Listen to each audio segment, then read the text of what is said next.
Alléluia. Amin'ny fifaliana lehibe indray lasana babalary miona amintsika amin'izao fotoana izao dia faly indray ny tenako miona aminareo eto amin'ity an'ity dia fiadanan'ny tompony ho amintsika tsirairay avy. Tonga soa daholo indray ianareo izay tratrantsika tao anatin'izao fandarantsika afaka fiambena izay raha amin'ny fandarana andramoka izao ny akiradio dia ny mpikambana anatin'ny afaka fiambenana ary ny gropy izay marezy izay miaraka aminay manontotosa izao fandarana izao isan'andro dia fiadanan'ny tompony ho aminareo dia mahareta hatramin'ny farany dia Jesosy hikasika antsika tsirairay avy indray any anatin'ny tokantrano rehetrarehetra any amin'ity androany ity. Dia matoky simino fa salama tsara tolonday tsika ary matoky simino fa namaky vaky tontolo herinandro nahafinaritra ianao ary raha tonga eto ianao androany dia misaoran'Andriamanitra satria tsy ny olona rehetra no nahavita izay herinandro izay fa isika kosa dia nitahin'Andriamanitra ka dia ndretontsika tafahoana somatsara ny herendoza nitahin'Andriamanitra. Mety nandalo ady ianao fa mbola tonga eto any aloha ianao tsy resy anady ianao tsy resy n'izao tontolo izao ianao fa nandresy ianao raha tonga eto ary dia mahereza mahatanjaha dia Andriamanitra ny hita sy hitatana ny fiainantsika dia maharetatra amin'ny farany androany vao tonga eto miaraka aminay dia fantaro fa isan'andro misy zao bandarana izao ny alahady hatramin'ny zoma ny sabotsy alina ihany izy zao no tsy misy dia tonga soa ianao raha vao androany vao tonga eto dia resy lahatra 300 isanjato fa tsy kisendrasendra ny atongavana eto fa efa voalahatra izany ka maharetatra amin'ny farany dia mitomboa hery mitomboa finoana fa izany ny anton'izao fandarantsika izao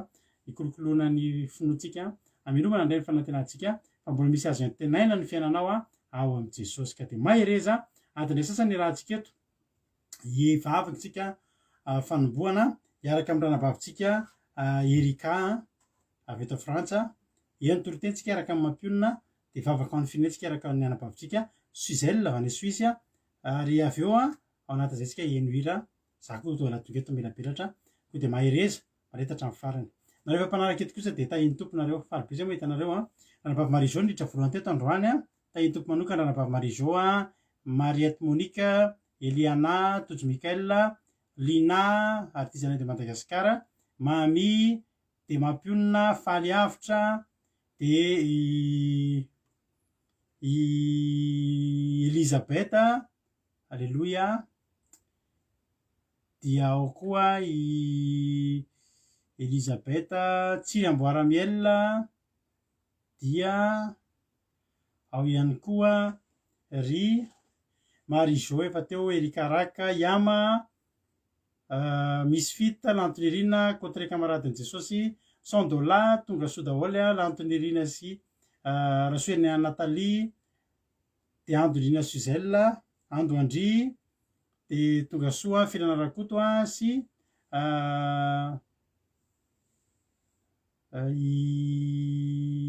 izy koa vaovao Koda Léonie Kadaka ao ihany koa Olga Ranolso Rodine Marie tonga soa isika tsirairay Justina Niantsa tonga soa dia tahin'ny tompo dia mahereza hatrany isika rehetra androany vita izany Justina Niantsa zany tonga soa ianao dia maretatra amin'ny farany mety efa tetiko mahafamety zahako ny tsy nahita tsara dia tonga soa foana nefa Stella Mira efa paketo dia tonga soa ihany koa dia mahareta hatramin'ny farany isika rehetrarehetra ao amin'i Jesosy dia tahin'ny tompo androantsika araka ny teneko taminao teo hiaraka amin'ny anabavintsika Erikatsika ao anatin'ny vavaka fanomboana satria apetrakintsika ampitan'Andriamanitra aloha izao fotoana izao mba ho feno ny fanatrehan'Andriamanitra koa dia andao ampandrosotsika ny anabavintsika Erika Raka hivavaka ho an'ny fandarana tahin'ny tompo ranabavy Erika hanao ny fitenenana amen. Tahin'ny tompo pastera dia mbola faly miarabantsika tsirairay avy indray ny tenako izay manaraka mivavaka fiambenana amin'ity arivo ity ary hivavaka ary sika metrantsika n'izao fotoana izao eo am-pelantanan'Andriamanitra. Dia Andriamanitra ray tsara indrindra mbola misaotra sy mitena ary mankalaza ny anaranao indray izay amin'ity alina ity. Misaotra noho ny fitantananao anay tsirairay avy Jesosy tamin'ny tontolo andro iny ka mbola ahafahanay indray tonga eto amin'izao fotoana mamy izao henonay ny teninao henonay ny hafatrao ary ihany koa ifanatritava aminao indray fa ifankazatra aminao Jesosy malala dia makasitraka noho ny fitiavanao anay tsirairay avy, makasitraka noho ny famindraponao satria ny famindraponao mbola iainanay, mbola matoy izao anay Jesosy malala ka tsy hainay tsy hisotranao dia akinay feno am-pelatananao izao fotoana rehetra izao Jesosy malala ka ny angatahanay ny fanamasinao no tena hikasika amin'ny fonay tsirairay avy andrean'izany teny izany ary indrindra ianao ny anendry ny lelan'ny mpanomponao izay hitondra ny teny, hitondra ny vavaka firenena, ny pastera Melabelatra dia ho fenonao teny soa, teny mahafaly ny ao am-bavan'izy ireo, ahafahan'izy ireo mampahery anay tsirairay avy eto, ahafahan'izy ireo ahafahanao indray manitsy anay tsirairay avy amin'ity androany ity satria ny fiainanay dia miankina aminao, miankina amin'ny famindraponao isan'andro Jesosy akinay feno am-pelatananao izao fotoana izao ka mamindrafo aminay Jesosy raha misy toe-ponay tsirairay avy reto tsy mifanaraka ny sitraka ao dia mamelany helokay mety hoe nisy fomba fihetsika ny fomba fiteninay, fomba fijerinay tsy araka ny sitraka ao dia izany ny fonanay eto anatrehanao mangataka ny ranao soa izay Jesosy mba handrakotra ny fitaovana rehetra izay ampiasainy eto, handrakotra ny connexionnay tsirairay avy mba tsy ho tapatapaka, mba tena ahafahanay mifantoka sy manaraka an'izao fandaharana izao. Ianao efa nilaza fa ianao dia mombanay mandrakariva ary ianao efa nilaza fa raha misy ray na roa na telo mivory amin'ny anaranao dia eo ampovoany ianao ka mino sy matoky izay Jesosy fa manatrika anay tsirairay avy eto ianao, mameno anay tsirairay avy ka raha tory izay Jesosy dia mba tena azo hery miala eto. Ireo namanay ihany koa Jesosy izay mbola any an-dalana izay mbola am-perinasa dia fangany ny dian'izy ireo, amboary ny programan'izy ireo Jesosy malala mba ahafahan'izy ireo mihaino an'izao hafatra ao izao satria maminay loatra ny teninao, maminay loatra ny hafatrao dia mitenena Jesosy fa voninnkeno anao izay amin'ny alalan'ny mpanomponao dia anao ny tera sy laza sy voninahitra mandrakizay saotra Jesosy malala. Aleluia, amen. Aleluia, makasitraka indrindra andranam-bavitsika erikatsika tao anatin'izany vavaka matsiro mamy mirehatra izany. Tany tompo isika rehetrarehetra nareo izao voniditra Anova Rosaina, Anova Selina, Emile Avli, Olkaran'Orsoa, tonga soa daholo ary bon voyage nareo Anova Selina eny an-dalana amin'izao fotoana izao dia tonga avasoa Marijo, Erikaraka, tahiny Jesosy daholo isika tsirairay avy.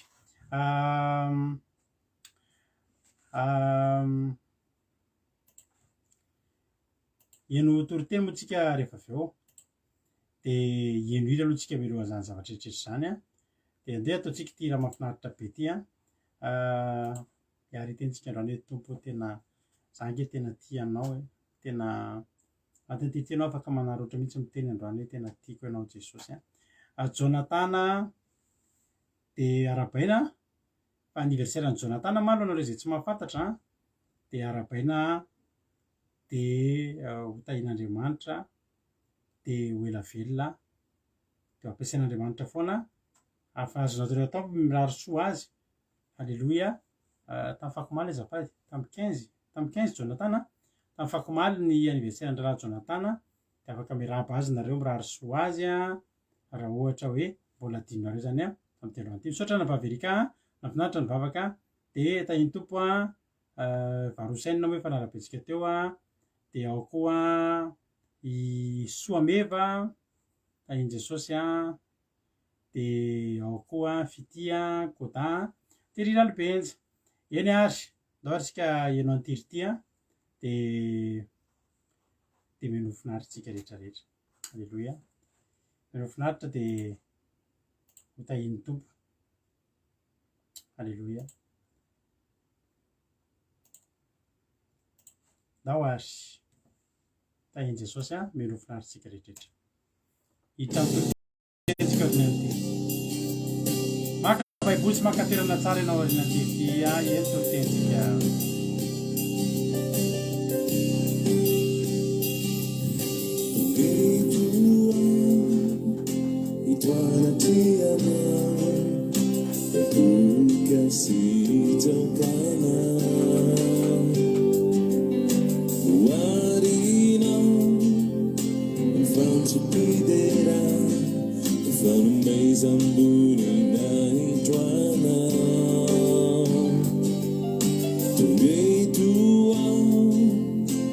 One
Alleloia.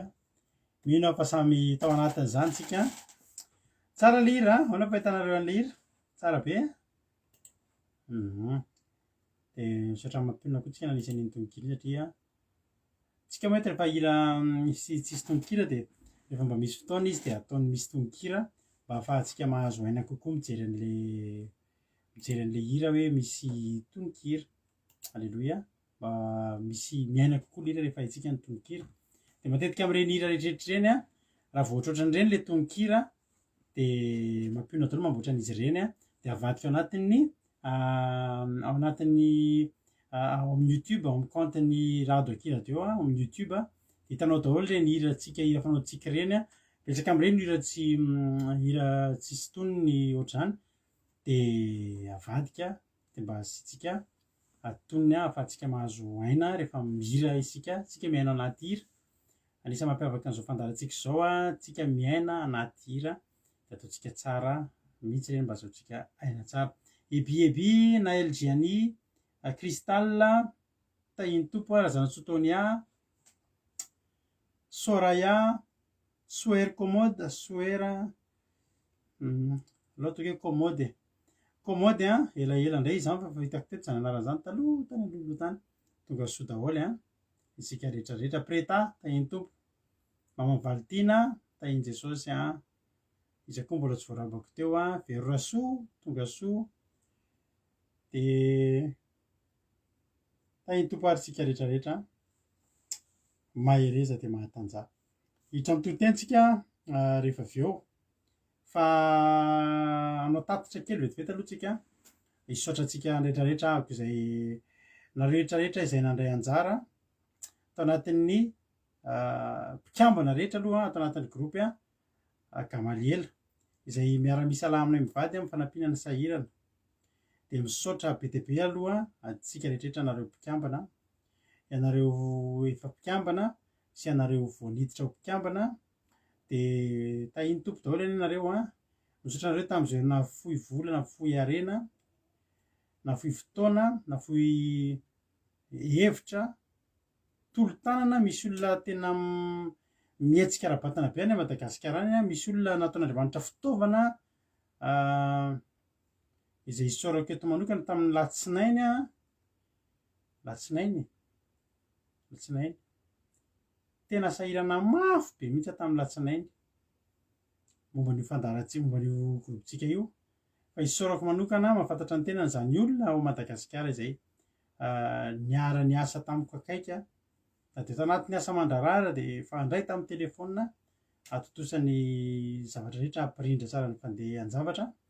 ka isaorana antsika rehetrarehetra, isaorana anareo. Ny zavatra mahafinaritra moa vita soamantsara de efa sary aminareo rehefa vita soamantsara ny fizarana fitaovam-pianarana ho an'ny EPP anankiroa de atanomena voalohany sy anaty hazo isotry izay nozaraintsika fitaovam-pianarana. Marihana fa ny tsika atao amin'ny gropy Gamaliela de efa nanana volontsika satria nisy hetsika an'izao tamin'ny herintaona de tapaka nitapahana mihitsy moa zany fa tsy hoe tapaka, najanona ohatran'ny tsy teo mihitsy le hetsika satria tamin'izany de namay tokoa ny Covid tany Madagasikara, betsaka ny maty de nampalahelo de najanona aloha mba ho fisorohana ny mety ho atratrarany aretina ny olona izay miara-miasa amintsika any de najanona. Zareo mbola nanana ambombava zany tsika izay vokatry ny ezaka nataonareo tao aloha rehetrarehetra de totoza soamantsara na de nanomboka nanentana ary atao anatin'ny fotoana fohy de nisy olona vitsivitsy izay isaorako manokana eto koa mahafantatra ny tena daholo ireo olona rehetra izay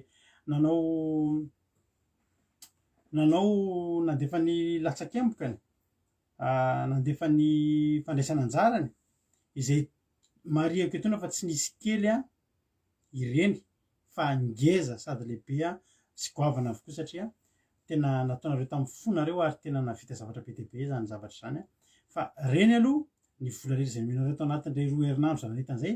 de efa mijano anatin'ny kitapo-bolantsika anaovantsika hetsika manaraka zany mbola manentana anareo foana zany izay terem-panahy nareo afaka mijery zany hoe asehoko sary nareo zao ny ezaka izay vitantsika tamin'ity herinandro ity ny fizarana ho an'ireo EPP anankiroa isaorana anareo rehetrarehetra de azoko sary nareo tatitra afaka jerinareo anatin'ny murako moa zany anatin'ny pazetsika ihany koa de raha ohatra koa nareo mbola te ahita ny hetsikitsika tany aloha de miditra anatin'ny murako nareo de tapeo manaova recherche hoe Gamaliela de hitanareo fa tsy voavoalohantsika nareo efa tamin'ny herintaona de efa nisy hetsika nataontsika maromaro ny hetsika efa nataontsika de isaorana antsika rehetrarehetra zany tahaka izao ny sary raha anao tatitra kely isika tao anatin'izany tao amin'ny EPP atamena voalohany no natao voalohany ny hetsika zao ny EPP zao nanomboka fizarana cahier sy protège. Raha misy fanampiana kely ny vaovao ny commentaire ao anaty commentaire ao tsika mpikambana mampionona nangatahaka fa misy fanazavana fanampiny a ny zavatra zay nyzarentsika de tahaka zao ny hetsika zay nataontsika isorana manokana izy am'rahavavy a any Madagasikara izay karazana solontenantsika any a de faly ny ankizy a na regny cahier sy ny protège cahier a raha misy zavatra hafa moa de mba teneny mampionona inona koa raha nisy zavatra hafa nanampiana an'le izy fa de tahaka zao ny fifalian'ireo ankizy a tao an-tany mena aloha reto reo zaraiko reo a tao an-tany mena voalohany a izay nozaraina tam'izany a alleloia ohatr'izao zany zareo a fahalery zareo a nahazo cahier vaovao a de tsara fantatsika fa misy am'ireo a de manao cahier anankiray hony a misy lesona anaky 7 misaotra ny asa soa Gamaliel ary zareo a isaorantsika n'Andriamanitra izany asika sitsika feo kely a ity fisaorana zay nataony ny talea ny fianarana ity a izay isaorana antsika rehetrarehetra ihany koa de misaotra anareo nandray anay de izy moa zany zay fanatanteraka fotsiny eto fa zareo any andafy any zany maneran-tany a misy any koa eto Madagasikara zany a no nanoana ara-bola ara-kevitra ara-fitaovana nafahanay an'ireny nizaran'ireny fitaovana ireny a de entina mba namaivana ny ireo ray aman-dreny mpianatra amin'ny fampitaovana ny mpianatra zany a indrindra moa zany fa reo ankizy classe d'examen foana ny sibolena satria zareo no anara fanadinana de misaotra betsaka anao nandray anay eny tompoko ankasitrahana indrindra fahatongavanareo a teto amin'ny sekoly tamin'ny mena voalohany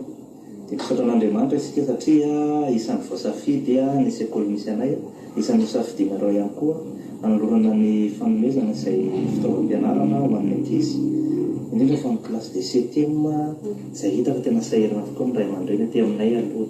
tena marina de isaorana be lehibe amin'ny association izay mpanao asa soa Gamaliel de mankasitraka indrindra tompoko amin'ny fiarah-miasa fa de ny ray aman-dreny raha zao a tonga any hatrany ray zaza reny de tena fianao falia mba misy fanampy ny fitaovam-pianarana amin'izao fahasahiranana izao de mankasitraka indrindra tompoko de onerabelona any a de mirary so hatrany zay mbola asa tokony fampiarahana mankasitraka indrindra alleloia isaorantsika n'Andriamanitra izany io zao tany an-tany mena de raha jerentsika indray a de misy indray ny tsy tany an-tany mena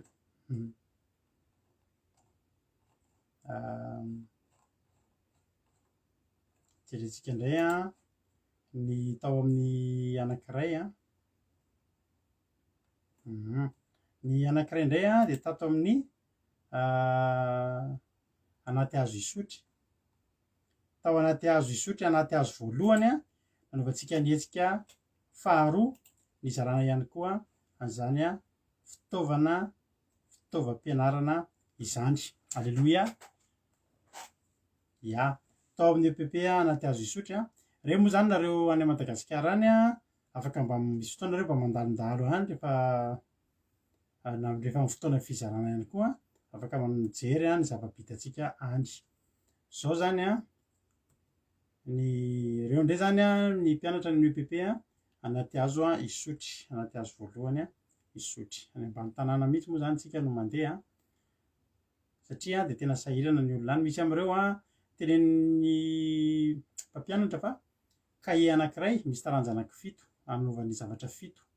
cahier anankiray ary mino fa le cahier farak'izay mora indrindra zany de mba tonga isika mitondra izay voatsirambin'ny tanantsika tamin'ny heritaona moa tsika nanao akanjo mafana alohan'ny CEPE a irariana mbola vitan'izany ndretsika raha mazototsika mifanampy a ao anatin'ny fanomezana ny zay foitsika de afaka mbola hanao zavatra isika ho an'ireo madinika tady ty fa tsy zava-poana anatry an'Andriamanitra zao a fa tena zava-dehibe anatry an'Andriamanitra reo ny ankizy a faly ery ny ankizy a naray an'ireo fitaovana izay averiko foana ny fisaorana anareo a rehetrarehetra izay moa zay mivady de mitarika fotsiny a fa mitovy ihany tsika rehetrarehetra samy manao zay mba kely tratra ny tanantsika eo a fa reny kosa natambatambatritsika dia hitanareo fa mitondra fifaliana ho an'ny olona reny zao misy stylo cahier protège dia misy stylo karazany loko rehetrarehetra zay misy ohatrohatrondreo zany misy cahier dia protège dia stylo complet zany nataontsika dia tamin'ny fotoana koa tsika mamahana an'ireo ankizy ireo ao anatin'ny ray volana sy tapany alohan'ny examen tsika mampinankena andry zareo alleloia minankena sotrondro foana ny ankizy tamin'izany io dora alleloia dia isaorana an'Andriamanitra isaorana tsika rehetrarehetra ihany koa izahako jerena ato misy vidéo izay nataon'ilay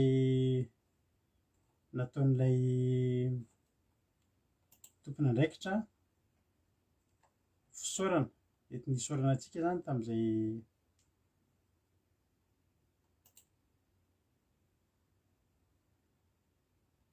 ia laso alefantsika ndrety isaorana antsika rehetrarehetra tenin'ny directrice tao anatin'izany fianarana izany tao anaty hazo indray ity anankiray izay olevako amintsika ity ampitaina amintsika rehetrarehetra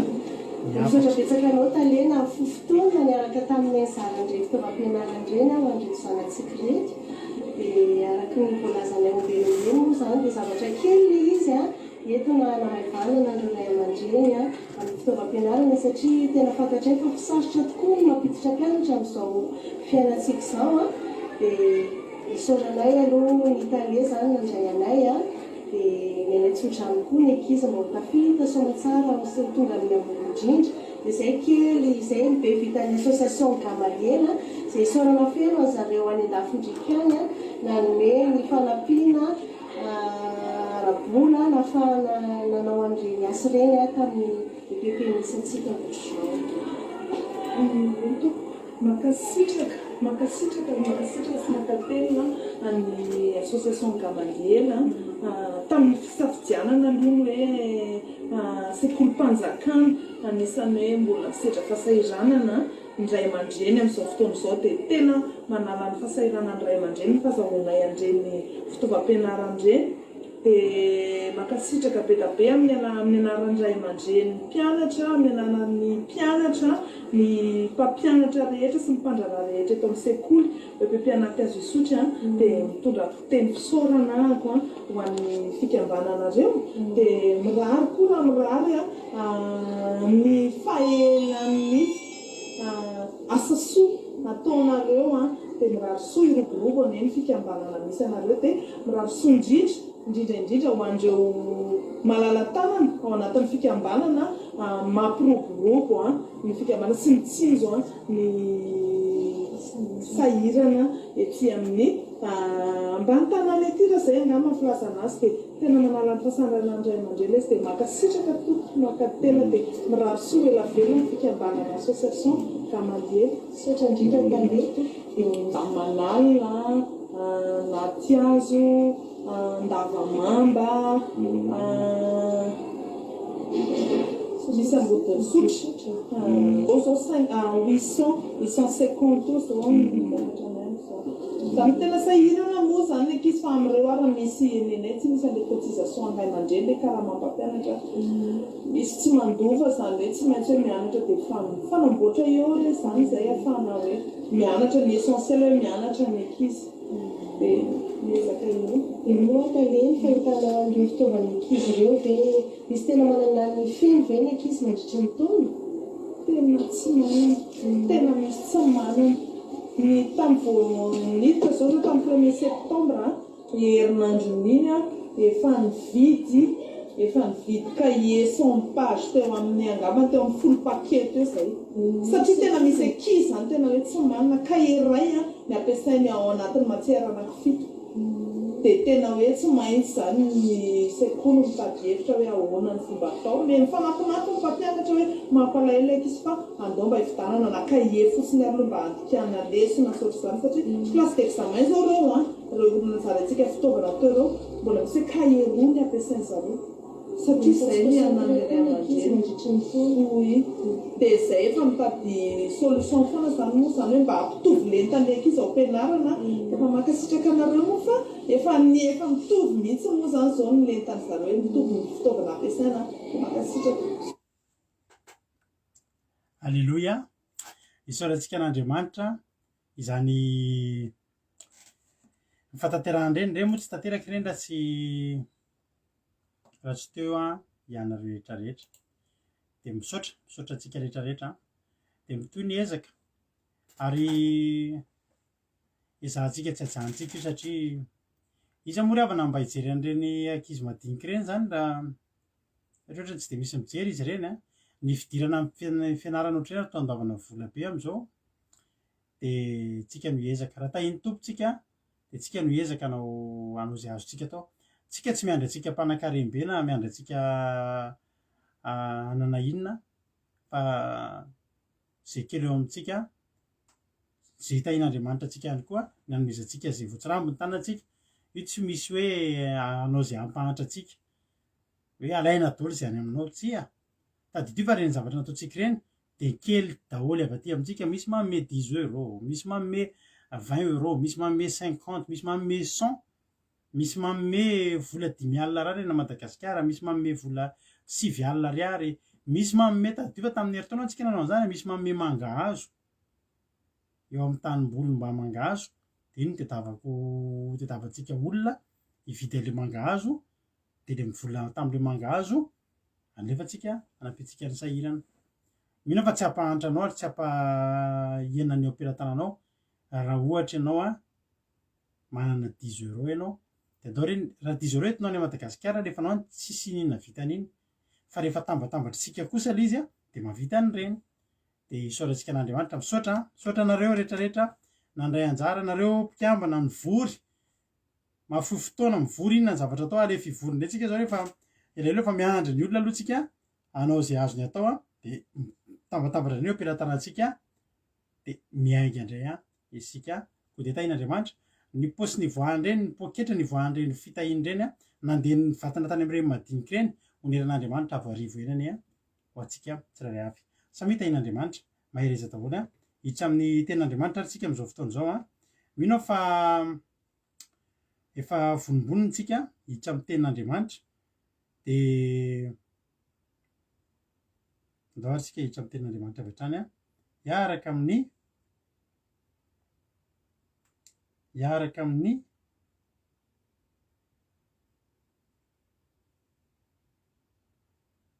amin'ny mampionina isika ao anatin'ny toriteny amin'ity androany ity koa dia mino finaritra ary isika tsirairay avy dia tahian' Jesosy avokoa. Aorianan'izy ity dia amelapelatra ny ten'Andriamanitra mahereza tahiny tompo hiditra amin'ny ten'Andriamanitra amin'izay ary tsika tsy maintsy natao iny tatitra kely iny mba hahafahantsika rehetrarehetra mba mahita ny zavatra izay ataontsika ihany koa. Tahiny tompo ary mampionina hanao ny fitenenana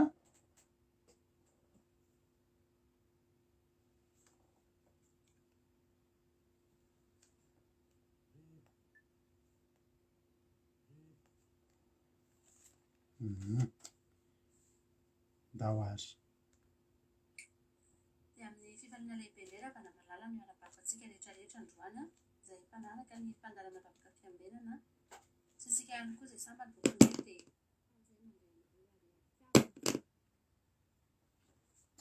Rasoaloary mboaritsika kely vetivety azafady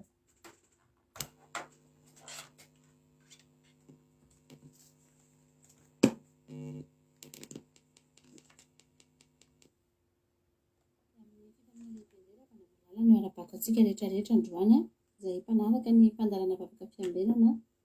sy isika ihany koa izay sambany voatonga eto dia faly izay mandray anareo ary ampitiavana mihitsy ny ara-banantsika rehetra ary dia maritatra amin'ny farany tianao Jesosy tsy kisendrasendra nahatongavanao eto fa tonga eto ianao satria eto Andriamanitra miantso anao. Dia fifalianao ary fahasoavanao andray ny hitondra ten'Andriamanitra androany fampaherezantsika amin'ity alina ity. Hijery ten'Andriamanitra avy hatrany ary tsika izay hitantsika ao amin'ny Samoela voalohany no jerentsika androany.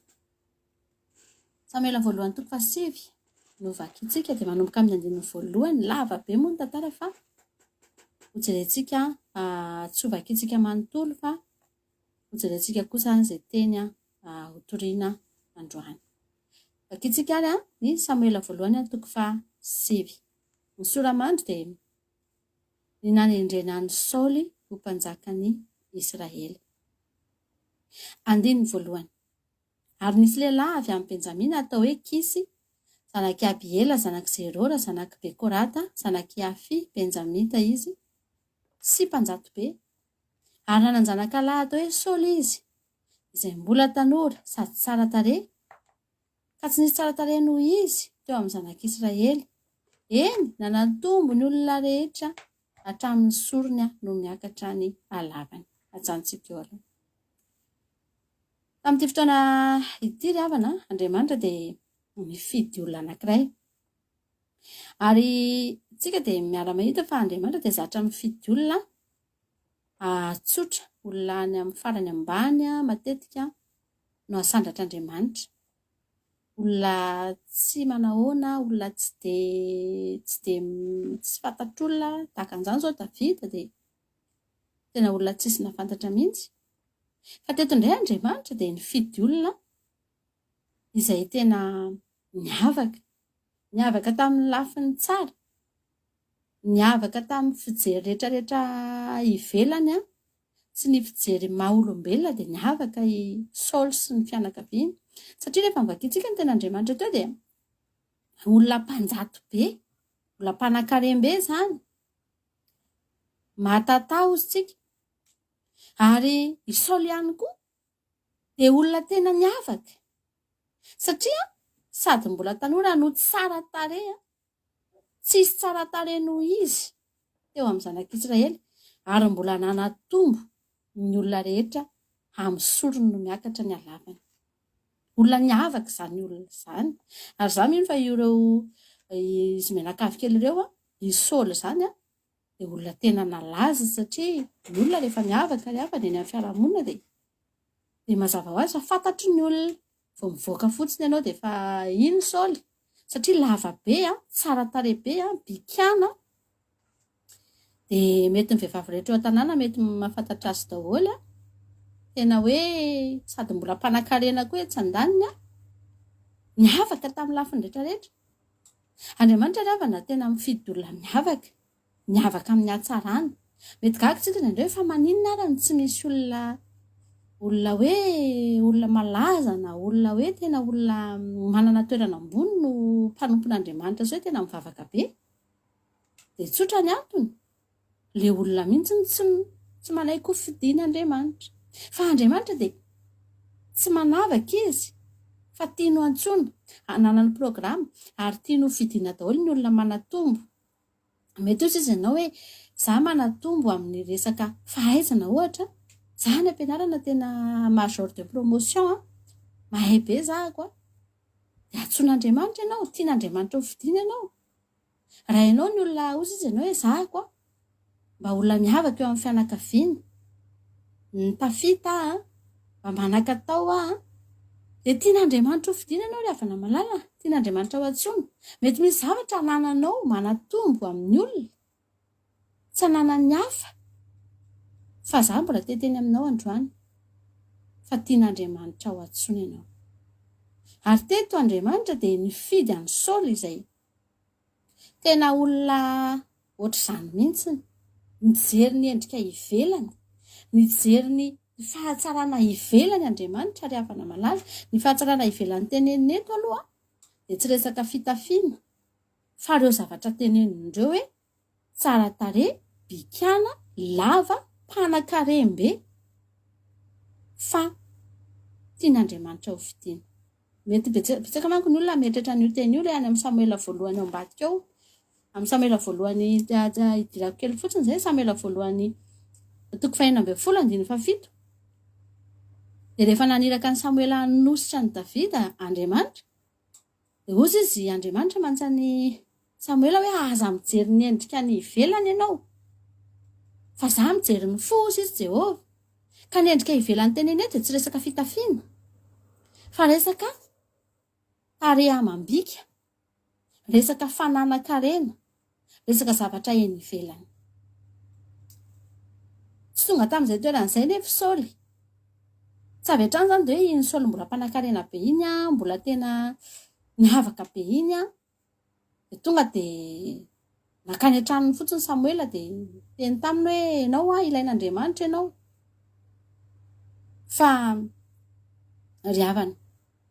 9 ary very ny boriky vavin'ny Kisy rain'ny Saoly. Dia hoy Kisy tamin'ny Saoly zanany, mitondrà zatovo anankiray hanaraka anao dia miaingaka mandehana hitady ny boriky. Dia nandeha namaky ny tany avoan'ny Efraima izy ka namaky ny tany Salsa fa tsy nahita azy. Dia nandeha namaky ny tany Salima indray izy nefa tsy tany ireny. Dia nandeha namaky ny tany Benjamina izy fa mbola tsy nahita azy ihany indray. 10 ary noho ny tonga teo amin'ny tany Zofy izy dia hoy Saoly tamin'ny zatovony nanaraka azy, andeha sika hiverina fa andao sika indray no ahinika fa tsy ny boriky intsony. Nisy kion-dalana anankiray teto nataon'Andriamanitra nitranga teo amin'ny Saoly mba hahatonga an'Andriamanitra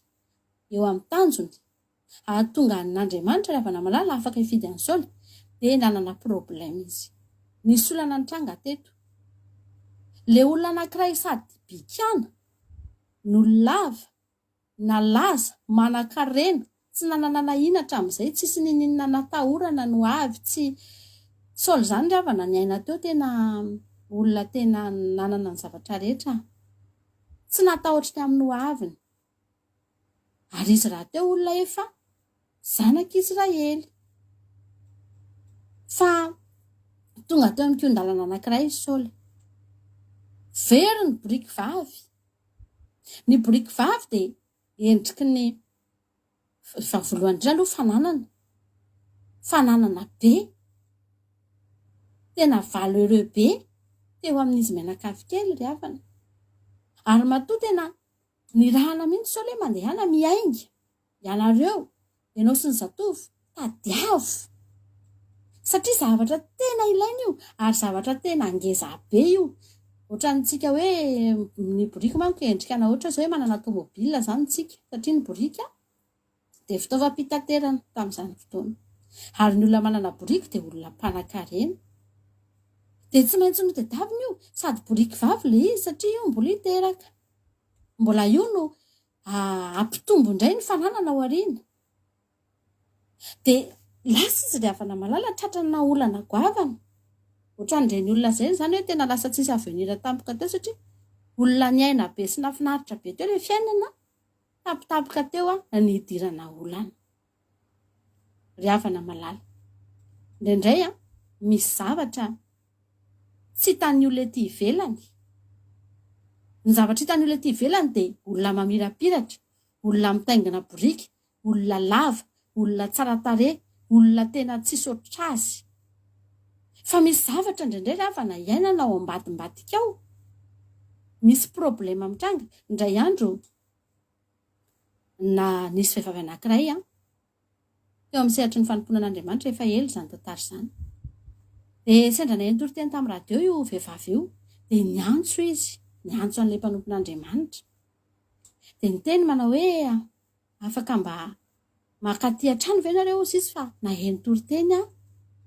dia eny arô izy ilay mpanompon'Andriamanitra fa omeo ny adresinao fa tsy maninona mihitsy fa ho avy izahay. Dia nomena ny adresy dia tonga ny fotoana ny fanomezana dia nandeha nakany anatina tonga tany amin'ny tokantrano ilay mpanompon'Andriamanitra. Dia rehefa tonga tany amin'ilay adresy aloha dia efa somary gagagaga satria quartier résidentiel be ilay toerana. Tena trano mijoalajoala daholo, tena hoe tsisy olona mahantra zany mipetraka any fa mpanan-karena. Efa somary gagagaga ihany aloha ilay mpanompon'Andriamanitra hoe tena sao dia mba diso adresy ary tsika izany. Fa ry havana, tena tsy diso adresy fa tonga teo amin'ny vavahady. Nampanenoina ny sonnerie dia midina avy any ilay madama. Tena moa vavahady izy.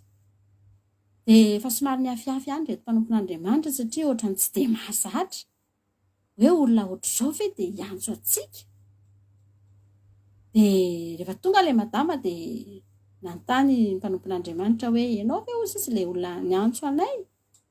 eno ozy izy za mihitsy ozy androsinareo rehefa nandroso tao anatin'ny tokotany dia feno katikatira tsara tareo tokotany tena mahafinaritra zany tanàna zany rano fijery ivelany dia tena hoe tsy soritra azy tena hoe raha mba za miaina amin'ny zavatra ohatr'izao dia tahaka ny tsy haiko intsony hoe ohatrany ahoana fa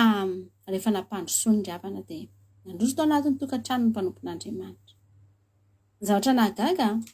vao nanomboka ny tantara fotsiny ny resaka io vehivavy io dia rano maso ry havana malala vao hanomboka iteny ny vavany dia nitomany izy tena nidradradratra satria mananjanaka izy io ary ny zanany dia tena maditra be mihitsy tsy mihaino azy tsy mankatoa azy tsy tia azy tena tsy lahitra tenenina tsy mety mianatra tsy tanaovana azy ilay zaza fa dia mandeha maditra miloka mifoka misotro tsy mety mianatra sy ny sisa dia matahotra ilay mpianakaviana zany tena hoe fahoriana ho azy le izy ry havana malala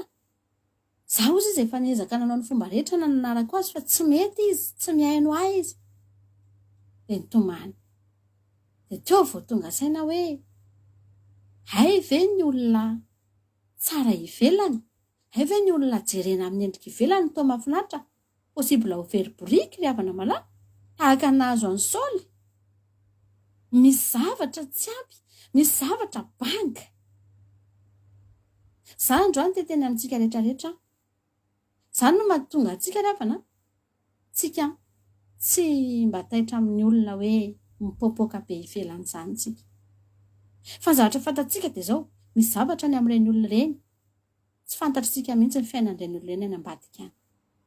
fa misy boriky very eo ry havana misy zavatra tsy ampy ary io zavatra io dia tediavina traizatraiza io ity fiainan'ny Saoly ity dia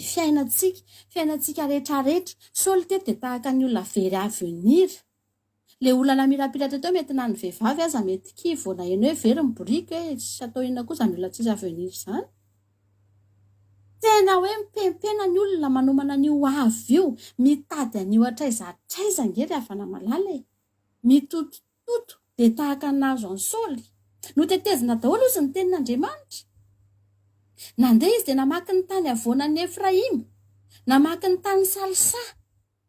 namaky ny tany Salima voatetiny Saoly daholo ny tanàna rehetra manodidina ny tadiavana an'ilay boriky dia io ny fiainantsika zanak'olombelona io mitady no avintsika te hanorina no avintsika amin'ny fomba maro samihafa dia tena mitety mitotototo mihitsy ozy izy ny olona Madagasikara hoe za raha tonga ny andafy dia milamina no aviko dia izany efa teteny aminao fa na ny Madagasikara ianao afaka ny lamina no avinao fa samy manana ny eritreretiny ahitany borikiny ary dia tena mandeha mitady be dia be nefa ny tsy mahita ry havana malala fa teto Saoly dia very hevitra ary tonga tamina fahakiviana tanteraka reraka tanteraka satria Saoly teo amin'ny 15 mivakitsika teo dia niteny fa andao tsika hiverina ody fa tsy hitantsony zany tsy hitantsony zany ozy izy Saoly hoe ako tsy naneno zay efa lanikary efa maty zany boriky zany efa tsy atenena intsony zany fa ndahody le andeha hody amin'io olona kivy olona reraka ohatra nitako eto mihitsy olona efa tena atsatra efa tady mangana ny kivy no reraka andeha hody tsy nahita na inona na inona nitady fa tsy nahita dia efa namoy fo efa very hevitra hoe very fananantsika zany inona tsony moa no ho avy eo fa dia atao ahoana fa dia very zany no boriky dia hikorotsaka zany ny fiainana ilatsaka zany ny fiainana teo na mirapiratra fa isy fiainana ho potika zany manomboka eto izy Saoly satria very ny boriky efa hitododoa andeha hody izy ry havana dia soa ihany anefany soa ihany fa amin'ny andininy fahaenina fa hoy ny mpanompony taminy indro misy lehilahy an'Andriamanitra amin'ny roa tanàna roa ary lehilahy malaza izy fa izay rehetra lazainy dia tanteraka tokoa ka andeha isika akany fa angamba ho atorony antsika ny lalana tokony alehantsika halleloia nisy solution teto izy zavatra tena mahagaga satria Isaoly revana dia olo efa mpivavaka, efa israelianina, efa olona efa talanaky benjamina, manao ny fanompoana. Fa mahagaga tsy nafantatra ny Samoely Isaoly, tsy fantany Samoely. Porofon'izany raha ivadika eo ambadika eo fotsiny tsika, raha ivadika eo ambadika eo zao tsika, dingantsika inge vetivety 9:20 ary Saoly dia nanatona ny Samoela teo ambavadika nanao hoe masiny ianao atoroy ihany trano mipahita. Ary Samoela dia namaly azy hoe za inge mipahita e, tsy fantatry Saoly ny fisian'ny Samoela, nefa Samoela dia eo amin'ny tanin'ny Israely ihany. Misy olona rehefa malala mivavaka dia sady mivavaka ihany izy no mitotototo amin'ny fiainana izy, fa tsy mahafantatra ny tokony alehany anefa izy, tsy mahalala ny tena zavatra tena tokony aleha, tsy mahafantatra ny tena direksion marina hoe aiza ny tena direksion tokony alehan'ity fiainako ity, aiza ny tena tokony hitodihan'ity fiainako ity. I Samoela ravina dia mpaminanin'Andriamanitra. I Samoela dia lehilahy anankiray nosoran'Andriamanitra, nanompo an'i Jehovah fony fahakeliny ka mandra-pahafatiny, ary tsy nanao afa-tsy asan'Andriamanitra, tsy nitory afa-tsy izay tian'Andriamanitra, tsy tena hoe nanao ny sitrapon'Andriamanitra rehetra, ary nilazan'izany tamin'ny olona manana ositra manokana izany Samoela izany. Fa mahagaga Saoly tsy nahafantatra azy, fa ny mpanompo indray teto no ny teny hoe ndao ary fa ary misy olona any, aleloia, afaka hanorantsika an'io, ary nendrasany mihitsy ry havana ho reraka aloha. Teto Saoly dia tena efa reraka tanteraka mihitsy. Za teny aminao fa raha mbola vao niainga vao andeha hitady an'io biriky io i Saoly no ny tenen'ny mpanompony andao tsika ho any amin'ny mpahita. Za tena teny aminao fa tsy resy lahatra tamin'izany Saoly. Aleo aloha izy miala nenina, hitatsika ozy izy, aleo mihitsy aloha fa tsy mbola be dia be nge ny tany tsy hitantsika rahalahy, aiza mbola tsy nalehantsika aleo mihitsy aloha aiza avy ary fa tsy niteny mihitsy ilay mpanompo, satria tsy mbola navelany Andriamanitra ny teny aloha ilay mpanompo, mbola tsy tonga ny fotoana izay tokony hitenena ilay mpanompo eo an'ny Saoly, fa misy Samoela ary afaka hitondratsika, hanorantsika, aleloia, izay tokony ataontsika. Fa rehefa ao anatina faharerahana tanteraka tahaka an'ilay vehivavy izay niteneniko anao teo, olona efa tao anatina fahamoizam-po tsisy natao intsony,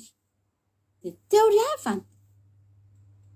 dia niteny amin'izay izy, ndao tsika ho ary. Hitako ianao Saoly fa efa tena reraka ianao, efa kivy mihitsy ange ianao zany, efa mitady hamoy fo mihitsy ange ianao zany. Zany ndro ny teny aminao, ianao raha mba mahita olona eny amin'ny fiarahamonina eny,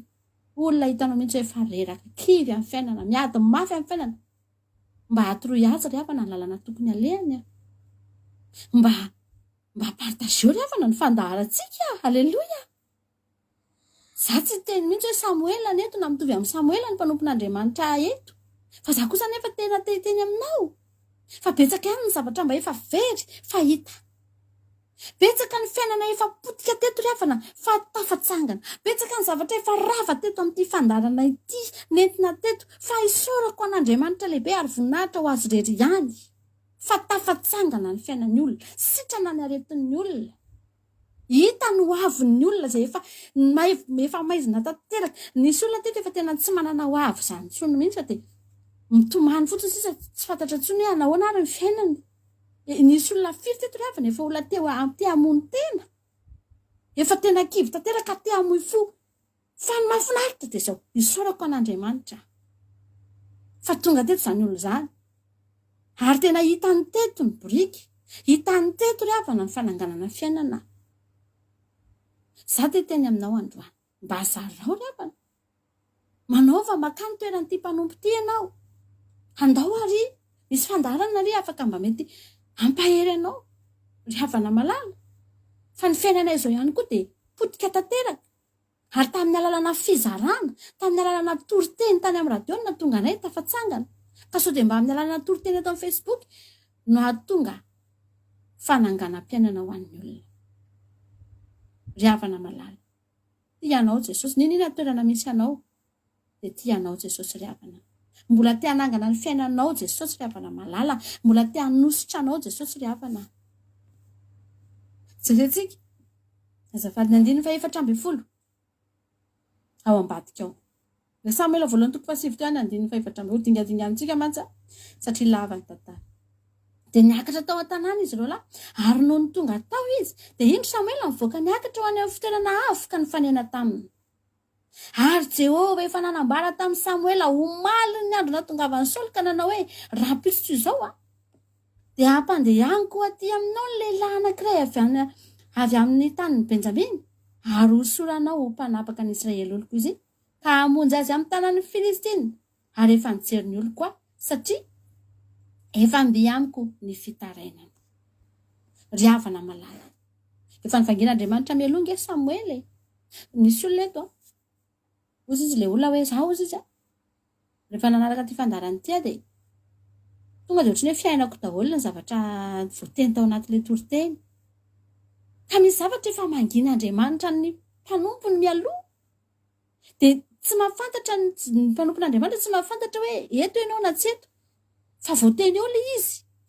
satria iny ny zavatra mangin'Andriamanitra azy dia natao ho anao iny. Andriamanitra rehefa na te hanositra ary efa naniraka ny Samuel Jehovah mandehany nisy olona ho avy eo dia hosory iny olona iny fa tonga eo iny olona iny hitady anao eo. Misy zavatra very any amin'ny any, misy zavatra tena tadiaviny mafy mihitsiny, boriky tsy hita fa rehefa tonga eo izy dia hosory izy aloha. Aleloia, hosory izy aloha. Amen. Ianao raha tonga eto ianao ozy izy ianao hoe tena eto ambavaka mijaly ohatr'izao ny fiainako fa Andriamanitra ny hanositra anao. Ositra Andriamanitra ry avy nantadiavinao fa rehefa tonga aminao ny ositra Andriamanitra dia ho hitanao fa isiovana sy takatra ny saina ny fiainanao ary ianao dia ho gaga ianao. Halleluja. Vakitsika angely 9:20 teo ary Saoly dia nanatona Samuel teo ambavady nanao hoe masina ianao atoroy ihany trano ny pahita ary Samuel nanamalina hoe nanamaly an'i Saoly hoe zahako ny pahita mekary eo alohako ho any amin'ny fitoerana avo fa hiara-mihinana amiko nareo anio ary raha maraina dia alefako andeha ianao ka ho lazaiko aminao izay rehetra ao am-ponao. Izay koa andrano mba teteny aminao hiara-hinana aminay ianao. Halleluja. Ndao mba hiara-hinana ry havana, ndao mba hiara sakafo sakafo ange no hoantsika isan'andro eto mena sakafo foantsika eto isan'andro fa ndao tsika mba hiara-hinana. Teto Saoly dia niteneniny Samuel mihitsy ndao hiara-hinana amiko nareo mekara amin'ny fitoerana avo miara-mihinana amiko nareo androany. Halleluja. Ndao mba hiara-hinana tenin'Andriamanitra aminay misy fotoana ny olona rehefa tonga amin'ny toerana ohatran'izao hoe avy tany amin'ny fiainana tany izy tena hoe efa reraka fa ny magaga rehefa tonga amin'ny toerana anankiray tokony hanovan'Andriamanitra amin'ny fiainana izy dia tsy mety miara-mihinana satria tsy tiany ilay sakafo dia lasa izy. Fa teto ry havana malala nasain'i Samuel mihitsy miara ny sakafo. Ndao mba hiara-hoanina ry havana ny zavatra zaraina eto fa sakafo mahavelona eto, sakafo tena hitondra ositra ho anao eto, sakafo tena handraisanao fahasoavana ny sakafo zaraina aminao isan'andro eto. Raha vonona ianao hiara-hinana aminay dia za teteny aminao fa hidina aminao izany ositr'Andriamanitra izany. Jerevinao tsara nge ry havana 9:20 hoe ary aza malahelo ny amborikinao izay efa very atelona fa efa hita reny. Halleluja. Ary ho an'izany zavatra irena rehetra eo amin'ny Israely tsy ho anao sy ny akoho nandrainao va tonga dia nandray tsodrano avy hatrany. Teo ny tonga dia nandray tsodrano ry havana. Aza matahotra tsony ianao rehefa miara-mihinana tenin'Andriamanitra aminay eto dia aza matahotra tsony ianao. Esory ao anatinao ny tahotra. Aza manany amin'ny biriky ianao fa ho hitanao io ny birikinao amin'izao fotoana izao mety vady, mety zanaka, mety tsy manana fiadanana tsotr'izao fotsiny ianao, tsisy fiadanam-po ianao, mety vola, mety tsy fantatro, tsy ampy fitiavana mihitsy ianao, tsy haiko izay mety karazana birikinao fa aza manany amin'ny biriky andao fotsiny hiara-hinana aminay eto fa ho hitanao izany. Halleluja. Aza matahotra ny amin'izany tsony ianao fa Andriamanitra androany dia hanositra anao, dia hanome tsodrano anao. Halleluja. Dia jerentsika ny toy ny ten'Andriamanitra ho faraparanantsika Samuela voalohany toko 10 ery ambany ery andiny voalohany. Ary Samuela nitondra tavoara feno dilily ka nanidina ny dilily teo andohan'ny Saoly. Dia nanoro-kazika nanao hoe tsy nanositra anao fa Jehovah mba ho mpanapaka ny lovany. Halleloja. Tapitapoka teo ry avana olona very boriky, olona efa tsy nanana lova ho atenaina intsony satria lasa le boriky vavy tokony mbola mba hiteraka olovainy Saoly fa tapitapoka teo. Hozy Samuela hoe nandidy anao Jehovah, nanositra anao Jehovah mba ho mpanapaka ny lovany ianao, tsy lovany rainao tsony hozy izy Samuela, tsy lovany kisy rainao tsony nolovainao fa lovany Jehovah. Ry havana malala, ianao aza malahelo raha misy zavatra ohatry ny tsy azonao zany, ohatry ny izy ianao hoe za to tsy mba manana ninina mihitsy, za to tsy mba tananak'olona mpanan-karena, tsy mba nandova, fa lovany Jehovah nomenanao raha manaiky sorana ianao androany. Halleloja. Dia jerenao tsara ry havana rehefa taorianan'io fanosorana io, raha vakianao ny toy ny tantara fa tsy ho vakiako tsony, fa jerenao tsara fa taorianan'io ny olona rehetra mifanena tamin'ny Saoly dia nanisy soa azy. Ny boriky hita le boriky, fa taorianan'izay mbola nisy olona mifanena tamin'ny Saoly, niala teo izy dia nanisy soa azy, nanome azy zanakosy, nanome azy mofo, nanome azy divay. Jerenao tsara eo ambany eo vakio ny Samuela voalohany toko 10 fa teo eo tonga dia nisy zavatra be dia be tafaverina, ny oatra lavitra noho le zavatra nitadiavana, ny oatra noho le boriky no azon'ny Saoly. Ry havana malala, za teny aminao androany, ositr'Andriamanitra ny ilainao dia miova ny fiainanao. Ninona zavatra very eo ampelantananao dia aza matahotra ny amin'izany ianao, fa ositra ny ilainao ry havana. Davida koa dia tahaka an'izany, rehefa nosoran'Andriamanitra Davida dia nanomboka teo ry havana malala, dia azony Davida ny fanjakana na dia mbola tsy nipetraka teo ary izy, ary Saoly raha nosorana teto ka tsy niova. I Saoly nge ry havana tena nosorana tena Andriamanitra mihitsy nanositra azy, fa raha tsy niova Saoly dia tafatsanina teo amin'ny fanjakana izy. Saingy nampalahelo niova izy any aoriana, niova izy satria tsy fantatra tsy dia navesatra tamin'ilay boriky very, tsy dia tena mafy be taminy angamba le izy. Fa Davida rehefa na tsy niova satria tena fantatra Davida mihitsy fa olona mpiandriondry kely tsahoana tsinitsiny izy ny nasandratr'Andriamanitra. Dia tsy niova Davida. Zany androany teny aminao, aza miova tsony ianao, aza miova tsony ianao. Rehefa azonao ny ositr'Andriamanitra, rehefa mba nahita ianao fa soavan'Andriamanitra teo amin'ny fiainanao, dia aza miova ry havana, aza miova. Fa tianao Jesosy. Andriamanitra nifidy an'i Saoly satria io ny olona efa nalaza, io ny olona efa fantatry ny olona. Tsy avy hatrany dia Davida koa no nifidiny. Ianao raha ozy izy ianao hoe za le olona tena farak'izay ambany ity, za le olona tsinitsiny ity, ananan'Andriamanitra programa maty-paika ianao. Fa teto aloha Andriamanitra dia nifidy an'i Saoly, satria Saoly ny olona efa Saoly no mpanjaka teo amin'ny Israely, mpanjaka voalohany teo amin'ny Israely, olona mba efa fantatry ny olona efa nalaza ry havana malala. Fa raisinao fotsiny hoe raha i Davida tonga dia avy any an-tsava ry havana no soran'Andriamanitra, tonga dia napetraka teo amin'ny fitondrana, tsy nikorotana ve ry havana ny zanak'Israely. Ngamba dia nahongan'ny olona Samuela, ngamba nahongan'ny olona Davida hoe iza koa ty mpiandriondry, tonga dia tapitapika eo olona tsisy mahafantatra mihitsy. Raha fotsiny hoe mpitondra firenena zany, filoham-pirenenantsika zany tena olona tsy fantatra mihitsy, fa olona tena tapitapika eo tonga dia hoe izy zany ny filoham-pirenena rehefa tsisy nafantatra. Fa fahendren'Andriamanitra daholo zany. Fa ho avy ny fotoanan'i Davida. Halleloja. Mbola mandeha an-tanatohatra aloha Davida dia ho tonga eo ihany izy rehefa avy eo. Mety eo amin'ny toeran'ny Saoly ianao, fidin'Andriamanitra ianao raha ianao ilay olona miavaka. Fa mety eo amin'ny toeran'i Davida ihany koa ianao, tena fidin'Andriamanitra ianao fa manana faharetana. Tianao Jesosy. Mino fanampahelantsika izay ten'Andriamanitra izay. Voninahitra ho an'Andriamanitra irery ihany. Halleloja. Amen. Halleloja. Sorantsika n'Andriamanitra. Mankasitraka ny amin'ny tenin'Andriamanitra izay nentinao mampionona rakoto salama. Dia ho tahin'Andriamanitra ny ianao dia mitombositra hatrany dia ampiasain'Andriamanitra foana. Alleloia. Zakaka aloha nareo fa ny azy lavalava ny toloteny satria izy moa dia mitovy amikany ary raha ny tena marina tsy dia misy zavatra tsy tokony hamelabelatra intsony satria tsy hitanareo efa ampy ve zay zavatra rehetrarehetra zay nefa dia efa fomba moa mamelabelatra dia mbola melabelatra eto any na dia izany ary fa amiko manokana ny raha antsika na ino fa feno tafita ny hafatra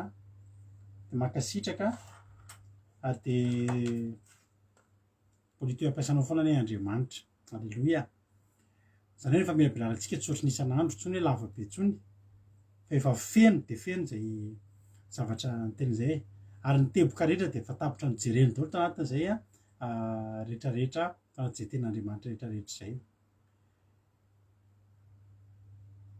Anisan'ny teny anankiray ngeza be to dia ampahaizako anao hoe ty am-boalohany dia izao aza manany amin'ny biriky ianao, aza manany amin'ny biriky ianao fa atovy zavatra ngeza be aminao ny fampiresahanao ny ahatongavanao eo amin'ny pahita. Alleloia. Alleloia. Dia misaotra anareo ihany koa mankasitraka fa mampahery azy foana koa ny fankasitrahana zay ataonareo ireny dia tahin'ny tompo koa ianareo rehetrarehetra. Alleloia. Hoy izy Samuela rehefa niona tamin'ny Saoly, hitanareo voaporofo nefa tena pahita Samuely satria izao raha fakitsika tsara ny teny hoy ny tena Andriamanitra ary Saoly dia nanatona ny Samuela teo ambavadika nanao tamin'ny hoe masina ianao atoroy ihany tranony pahita. Teto aloha zany dia resy lahatra tokoa fa i Saoly ngery avy na ny pahita raha tsy fantany fa programan'Andriamanitra moa ho atao mpanjaka izy tsara tarehy tsara bika fantatr'olona tsara fototra dia ataony namoahan'Andriamanitra amin'ny Saoly zanak'ikizy. Misy zatra tsy ampy kely teto, tsara tarehy bikana mety tsara feo be ihany koa mahafinaritra daholo ny zavatra rehetra ary zanak'olona mahitahita dia marina mihitsy zany fa mety tsisy tsy nahalala azy fa ny zavatra tsy ampy kely dia izao tsy ampy fahalalana amin'ny ara-panahy Saoly satria tsy fantany efa eo anoloan'ny pahita izy fa tsy fantany hoe aiza ny pahita. Alleloia. Fantaro fa zary avana malala dia resy lahatra fa isika rehetrarehetra reto miodidina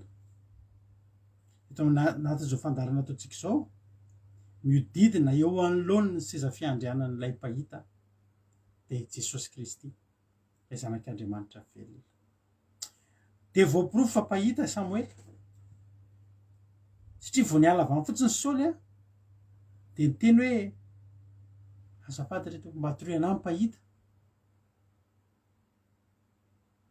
Dia izy Samuely za nge mipahita ary tsy nitantara zavatra betsaka akory ihany koa Samuely i Saoly azafady fa niaraka tamin'izay dia ahafantatry Samuely nisy zavatra rehany. Andriamanitra efa namangy an'i Samuela milohany io. Ianao izay tonga eto androany tsy kisendrasendra ny ahatongavanao eto. Hoy izany hoe very ny biriky hoe marina tokoa io biriky mety karazana zavatra be dia be mety fahasalamana io mety very ny birikinao amin'izao fotoana izao very ny fahasalamanao anaty aretiny ianao amin'izao fotoana izao mety fiadanana io biriky io tena tsy mba nanananao zany fiadanana zany fifaliana zany zany hoe tsisy dikany intsony ny fiainako izy le olona anankiray resaka tamiko androany somary hoe tena tsisy mamiratra mihitsy ny fiainako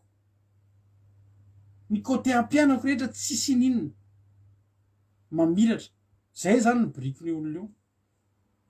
mety olona mihitsy koa le briky mety ny vadinao tsy nody mety ny vadinao mety ozy hoe le briky lahy iny na le briky vavy iny briky mihitsy zany iny briky alleloia any zay le briky lahy kely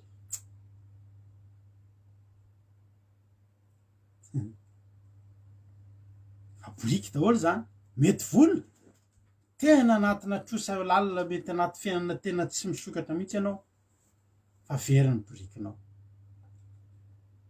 zao ry havana malala ny fatongavany Saoly teo de surprise ho an'ny Samuel efa fantatry Samuel vita hainy tsenjery miandro fotsiny izy fa tsy maintsy ho tonga eo Saoly sika tsy tonga teo i Saoly sika tsy tonga teo raha tsy noho ny aminy zatoviny jenao tsara revana fa rehefa makitsika ry aloha ry de le zatoviny eny no teny andao fa sao de atsy ozy Saoly tamin'ny zatoviny hoy any amin'ny andininy fahenina hoy ny mpanompo taminy ino misy lelan'Andriamanitra amin'ny roa tanàna iroa ary lehilahy malaza izy fa zay rehetra laza iny de tanteraka tokoa fa andesika akany ka angamba tokony atsika izy lalina tokony alehantsika toetra ray tokony alantsika ty toetra ny Saoly ty ao anatin'ny za tena tenanao raha tsy nampiarahan'Andriamanitra tamin'ny zatoviny ry havana malala iza ny pahita de Jesosy iza ny zatovy de io anjely miaraka amintsika io ifanahy masina miteny amintsika io halleloia afaka fanahy masina afaka ny anjely hotsika ohatrany mamangy anahy feo amin'ny fieritretako io le zatovy io ny zavatra ataotsika de tsy misy tsy hatongavatsika eo amin'ny toerana io raha tsy noho ny aminy fanahy masina ilay zatovy ataon'Andriamanitra mitombo manodidina atsika raha matahotra an'Andriamanitra tsika zany no tokony atahoranao an'Andriamanitra raha manana ianao na ory na voky ianao na nona matahora an'Andriamanitra ianao de tsy ary eo aminao ny zatovy teny anjely Jehova itombo manodidina zay matahotra azy sika tsy tonga teo ho amin'ny Samuel Saoly raha tsy teo lay zatovy nampahery azy le zatovy mteny ndasika ho ary i Saoly naniny nahita olana foana anaty vahaolana aza mamanina ny toetra io toy io Saoly tamin'ny zatovy indro raha makany atsika inona ataontsika ho andra lehilahy efa lany le mofo rehetra atao amin'ny fitondratsika ary tsy misy zahateritsika ho an'ny lehilahy an'Andriamanitra ko inona moa ny aty amintsika de namaly ana Saoly le zatovy ka nanao hoe indro aty an-tanako misy volam-pahefatry ny sekely ko meko lehilahy an'Andriamanitra zany mba androny atsika izay lalina tokony alehantsika ny fomba fanao tam'zany miona amin'ny mpaminany ianao miona amin'ny mpisorona ianao miona amin'ny ohatry zao de mba mametraka kely io mantsy le alain'ny olona tahaka am'izao fotoana zao hoe Samuel tsy nilobava raha tsy nametraka kely ampahefatry ny sekely na mofo na ohatry zany fa zao milobava any anay eto rehefa resaka aminay ianao de zao io ampahefatry ny sekely tediavinay aminao io rehefa eto ambavaka vonona mihitsy iana hifady aminao anao maromaro nareo teto hoe misy olona problème de tena hoe andao hifady anina zay miara mifady aminao zay miara mitondra ambavaka aminao zay misy olona eto zao vitsivitsy entinay ambavaka mafy mihitsy tafiresaka taminay tamin'ity herinandro ty manana olana mafantatra anareo daholo nareo de zay mitondra ambavaka anareo raha piso mbola hitondra ambavaka anareo ny karama ny vola efainareo tahaka ny ampahefatry ny sekely ny faina tamin'ny Samuel io de nenay zavatra ray ny angatahana eto dao teny hivavaka midira amin'ny fahamasinana mitondrà fanatitra velona mitondrà fotorotoro fahamasinana ho an'Andriamanitra entina ambavaka ianao na tsy manana na ny ariary ianao entina ambavaka fa ny angatahana aminao tonga aloha de mela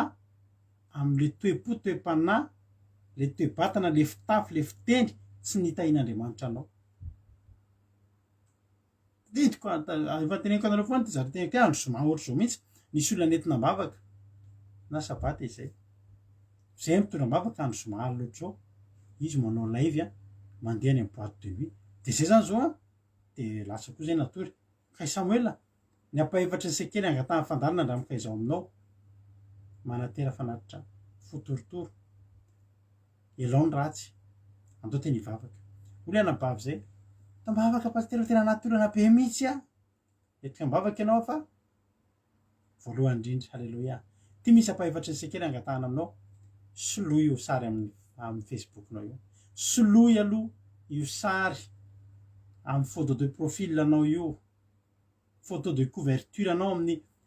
facebooknao io ilay sarinao tenina raha jerena tampoka de mialatsiny fa ohatrany vehivavy janga na lehilahy janga zay ny ampahefatra ny sekely nangatahana tamina rehetrarehetra reo mahatsiaro an'izany daholo na rehetrarehetra reo ary zay tsy ny hafafa ny teny taminareo zany satria zao tianainareo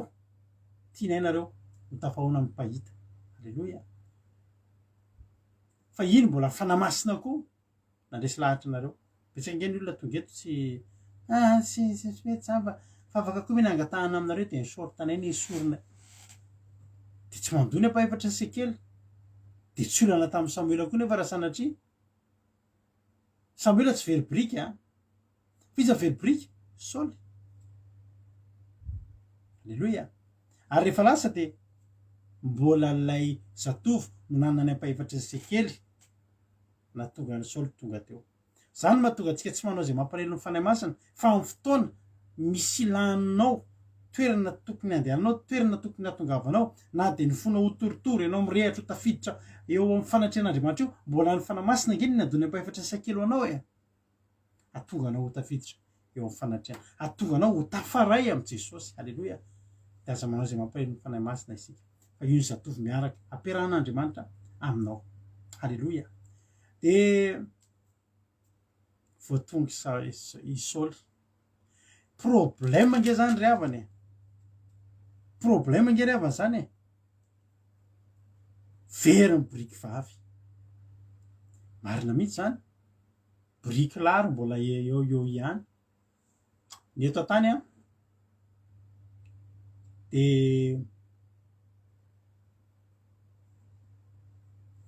misy moa mpandinika samy mandinika ary andreo zao izy mandinika inona no lehibe kokoa lasa ny vavy inona no fa rehefa tena mandinika irahantsika malala kosa mandevitsika rahalahy fa mbola hafa ihany zany hoe misy vehivavy sahoana tsika tsy mialina raha kalazaina kokoa ny fetin'ny reny no ny fetin'ny ray sahoana fa za manokana voandroany azy zao de mpaherin'ny vadika eo eo izy de karakaranay nge vadinay io ry havany tena za neny eo tena tianay be neny a tena ilainareo vehivavy tena ilaina misy zavatra atao foana izy inainareo ny ataony karakara zavatra eo foana izy makarakara zavatra ho anay za ry androany zao ninona sosiety tsara ninona sosiety ke za androny sosiety sy voanjo nidina tsara mihitsy nanaovany sosiety sy voanjo tsara be dada mianana sosiety ianao fa inana fa rehefa tena ninona tokoa ay avonitehatra hatra mamy zany halleloia mbola misy eo raha inanareo sosiety sy voanjo tsy asina hena sosiety sy voanjo mihitsy halleloia zany very briky vavy zany de ohatry ny very masokarena ianao satria amin'ny alalan'iny briky vavy iny no iterahanao anananao briky indray ao arinao problème nge zany ry havany problème nge zany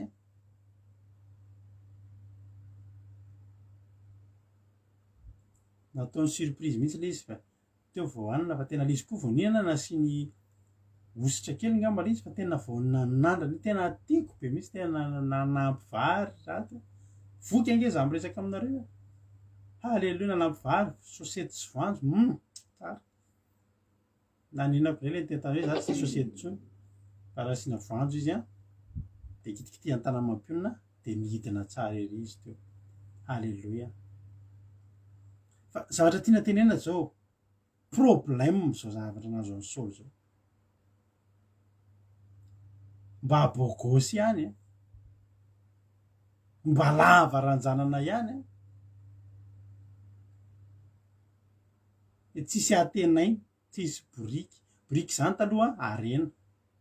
ohatsy ny aviavy sy ny voaloboka tany-boaloboka sy ny aviavy any ny fananana zany boriky zany koa arena zany no tanan'ny olona. Lehilahy zany ianao mba metimety tsara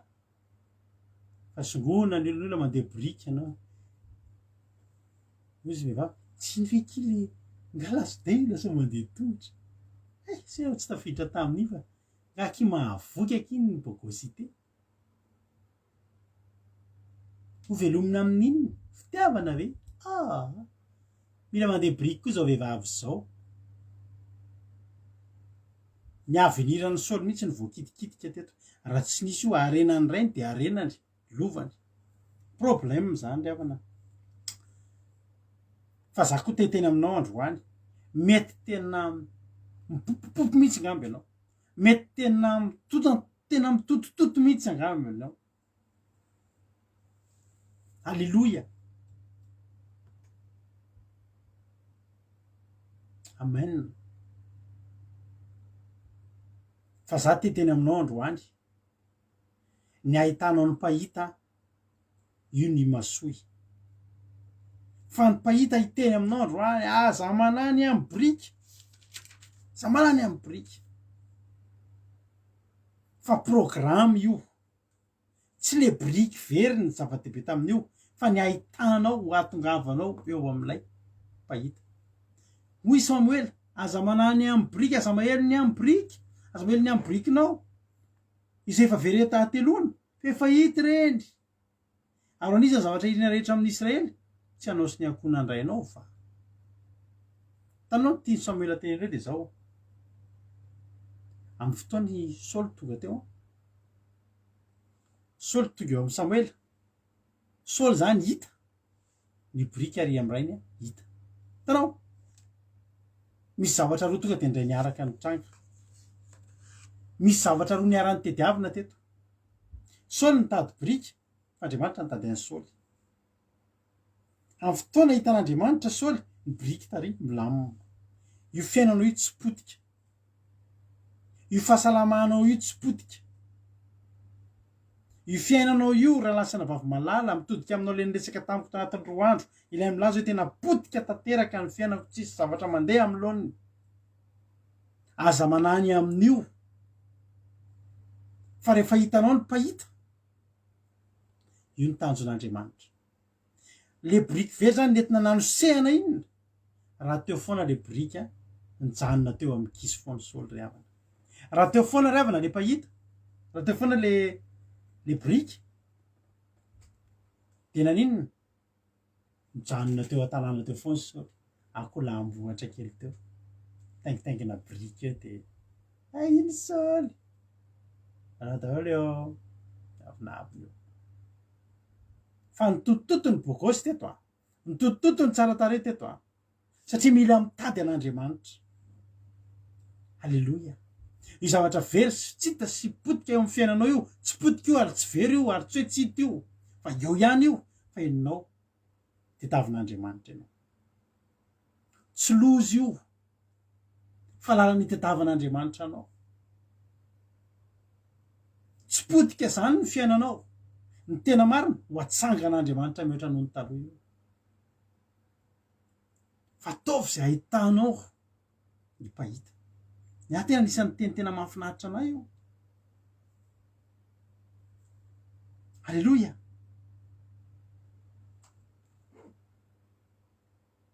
Daholo hiara-hinana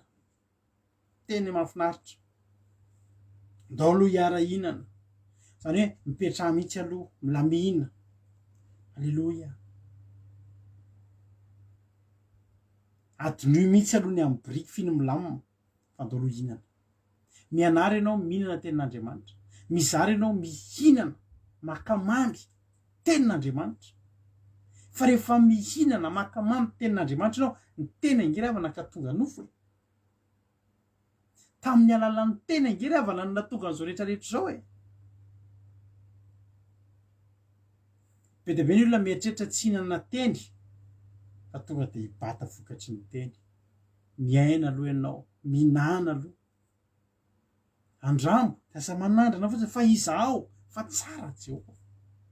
ndao hinana tenin'andriamanitra ndao hiaraka hinana aminay zay mihinana isan'andro mihinana tenin'andriamanitra eto raha androany nao vao tonga eto isan'andro na ady hatramin'ny zoma miaraka eto tsika isaky ny amin'ny 7 ora sasany alina na amin'ny folo arakaraky ny fahatarana kely isan-karazany iarana tsiny indraindray tonga aloha indraindray latara kely noho ny programa izay iaraha malala ny anay menakavy kely amalanjanaka efatra dia mbola mihanana ny asa mandraraha koa fa ny an'i Jesosy tsy azontsika adinona misy fotoana tara kely mamelahana nareo misy fotoana tonga aloha mamelahana nareo fa mihinana foana tsika eto isan'andro raha pisotsika tontolo ny andro hihinana ho anareo izay mbola mazoto nareo zay hoe za mazoto mba te hanao commencement iaraka aminareo dia mandefa asa MP amiko izy hoe inona re zany commencement fanomboana ny dikan'izany fanafanana motera melohan'ny fitombavatsika rapitso amin'ny 2 ora sasany amin'ny 2 eo iarahana amin'ny mampionina sy ny tena koa dia ny marainana iny dia efa miaraka tsika manafana motera ohatry ny tomobile andeha lavitra alleloia dia mizara amin'izay ianao anoketo mihinana aza tele boriko fa misy olona anataontsika hivavaka dia hoana ny parisele valim-bavaka mety rovinany zany io aza mbola zany aloha ny amin'iny milamo fa ndao aloha hihinana mipetra miatombena tsara aloha ianao alleloia fa amin'ny fotoana ingenao ka mihinana ny tenin'andriamanitra ry avana ny fihinanana tenin'andriamanitra dia fikatsahana ny fanjakan'andriamanitra ka tsao aloha fanjakako sy ny fahamarinako ny tenin'andriamanitra dia anampinareo ny zavatra rehetra zany hoe le borika miandro eo iny tsy very iny fa ndao aloha hinana ry havana malala hitain'andriamanitra ilay isika tsirairay avy mahafinaritra ilay teny nitorany mampiona azy toe ny andrasana ho reraka sy hampanenina mihitsy aloha zay vao tafaona tamin'ny pahita ry havana andriamanitra tsy mampifilafila andriamanitra tsy milalao amin'ny fiainanao ny soavaly ren'le cowboy reny any États-Unis any maka soavaly sy sauvage ry zareo ny anaty ala any dia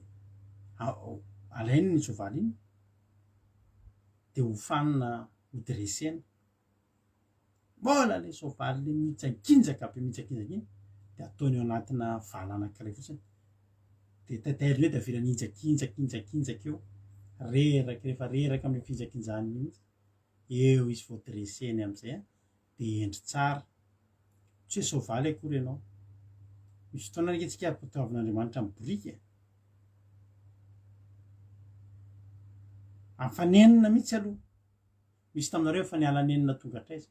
efa voatetinareo daholo reny olona rehetrarehetra amin'ny teny reny hoe manala panda manala mony manala tasy manasitrana rehetina manala ozina manala anina manala misy zavatra anankiray malaza be indray zao mantsy ao Madagasikara ao dia zany izy hoe teny aminareo tsika ry havana na tsika vavaka na tsika zavatra hafa tsy mitombona mihitsy zany hoe misy zavatra ray ataonao dia manana ny tapaka stylo kely ray ity dia tsy maintsy tonga ny an-tranonao ty dia ampianao vavaka fotsiny dia sitrana ianao tsy mitombony zany taizany misy an'izany hoe za zany dia ty stylo kely ty alefako any aminareo ty manasitrana retina fa mitenareo fotsiny hoe ampiarao vavaka rehefa avy eo ko inona moa zany ry havana ny zava-dehibe ity sa vavaka malaza be ndray zao izy eo Madagasikara any ohatry ny Antaresy any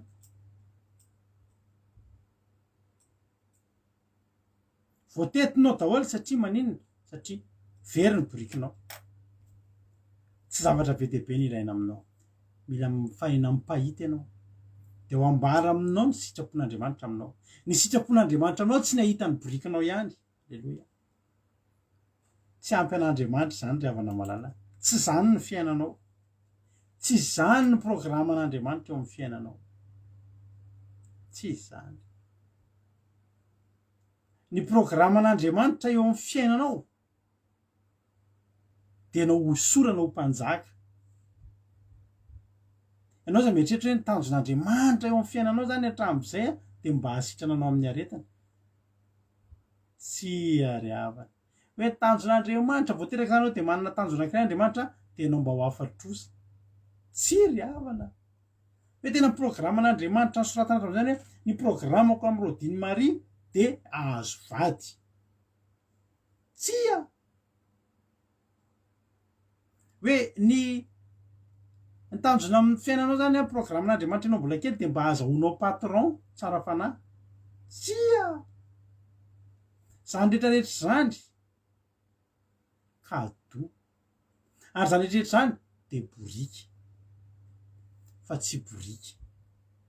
fa ositra teny eno mihitsy ny tenanao androany tsy borika e fa ositra tsy borika hita tsy zany ny fiainako tsy zany no andrandraiko tsy zany no tena zava-dehibe hitako eo amin'ny fiainako fa ny tanjon'andriamanitra eo amin'ny fiainako de ny anositra anahy ny ahatonga aho ho mpanjaka ny Israely mba hifanenako amin'ny mpahita ka hanosorana anahy amin'ny andininy Samuela voalohany toko 10 ary Samuela nitondra tavoala feno dilo ka nanidina ny dilo teo andohan'ny Saoly ka nanoro-kasika ny hoe tsy nanositra anao fa Jehovah mpanapaka ny lovany ositra ianao vo ositra ho zanak'Andriamanitra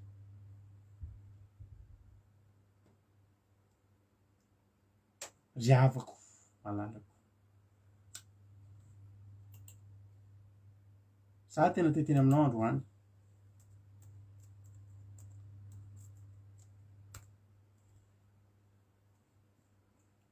androany a ovay ny fomba fahitanao ovay a ny fomba fahitanao tsy io zavatra eritreretinao io ny zavatra misy amintsika zany ry sambatra raha-mba manana inona re sambatra raha-mba mahita ny boriko ny hira iraitsika iny a ny hira fa firy moa ny hira esambatra Jesosy raha miaraka aminao iny indrindra hoe sambatra Jesosy fahita borikiko sambatra Jesosy fa afatro sabena hoe ohatr'izany tsy zany sambatra Jesosy raha miaraka aminao fa ny lalanao de lavo-paorina tsy ny boriky hitanao no mahasambatra anao fa iny efa hita iny ary iny tsy very iny fa ny ahasambatra anao de ny ahatonga anao voaositra ho zanak'Andriamanitra androany te hanao antsoava aminao zay mivady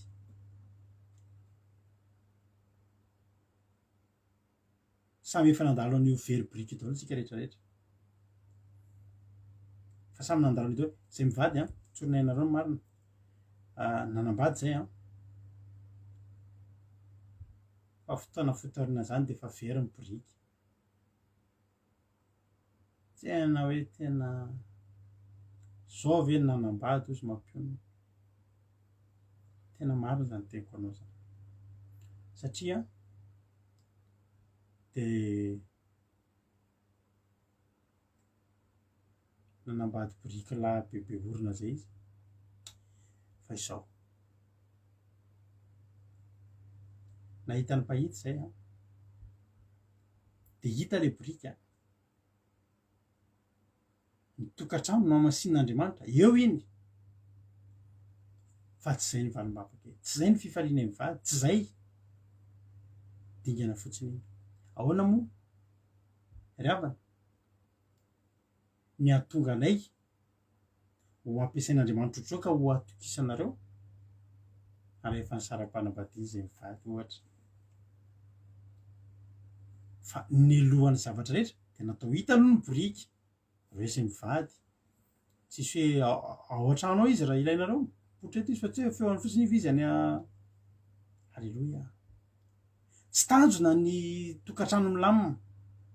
Tsofoka rano amin'anaran'i Jesosy mihitsy ianao io tokantranonao io. Verina amin'ny laoniny io, tsara noho ny teo aloha io. Fifankatiavana mahafinaritra be io vadinao efa tsy te halalanao intsony.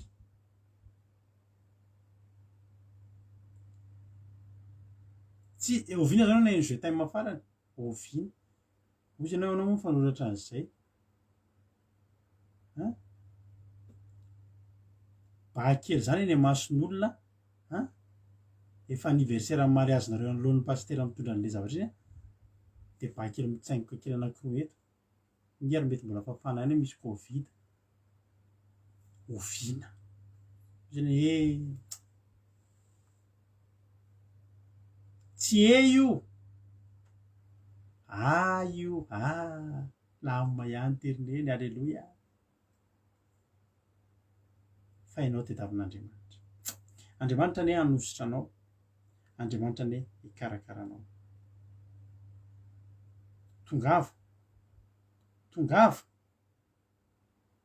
andaotsika tena hitady an'le faratapy ny tanjon'Andriamanitra. Biriky zany le teo hita ny biriky manaraka mbola ho avy. Voalazany ten'Andriamanitra araka ny teny mampino teo fa taorian'ny fanosorana azy ngery lava Isaony efa nahatahata fa mbola mahatahata ary hatahata ra mijoro mitoetra amin'Andriamanitra.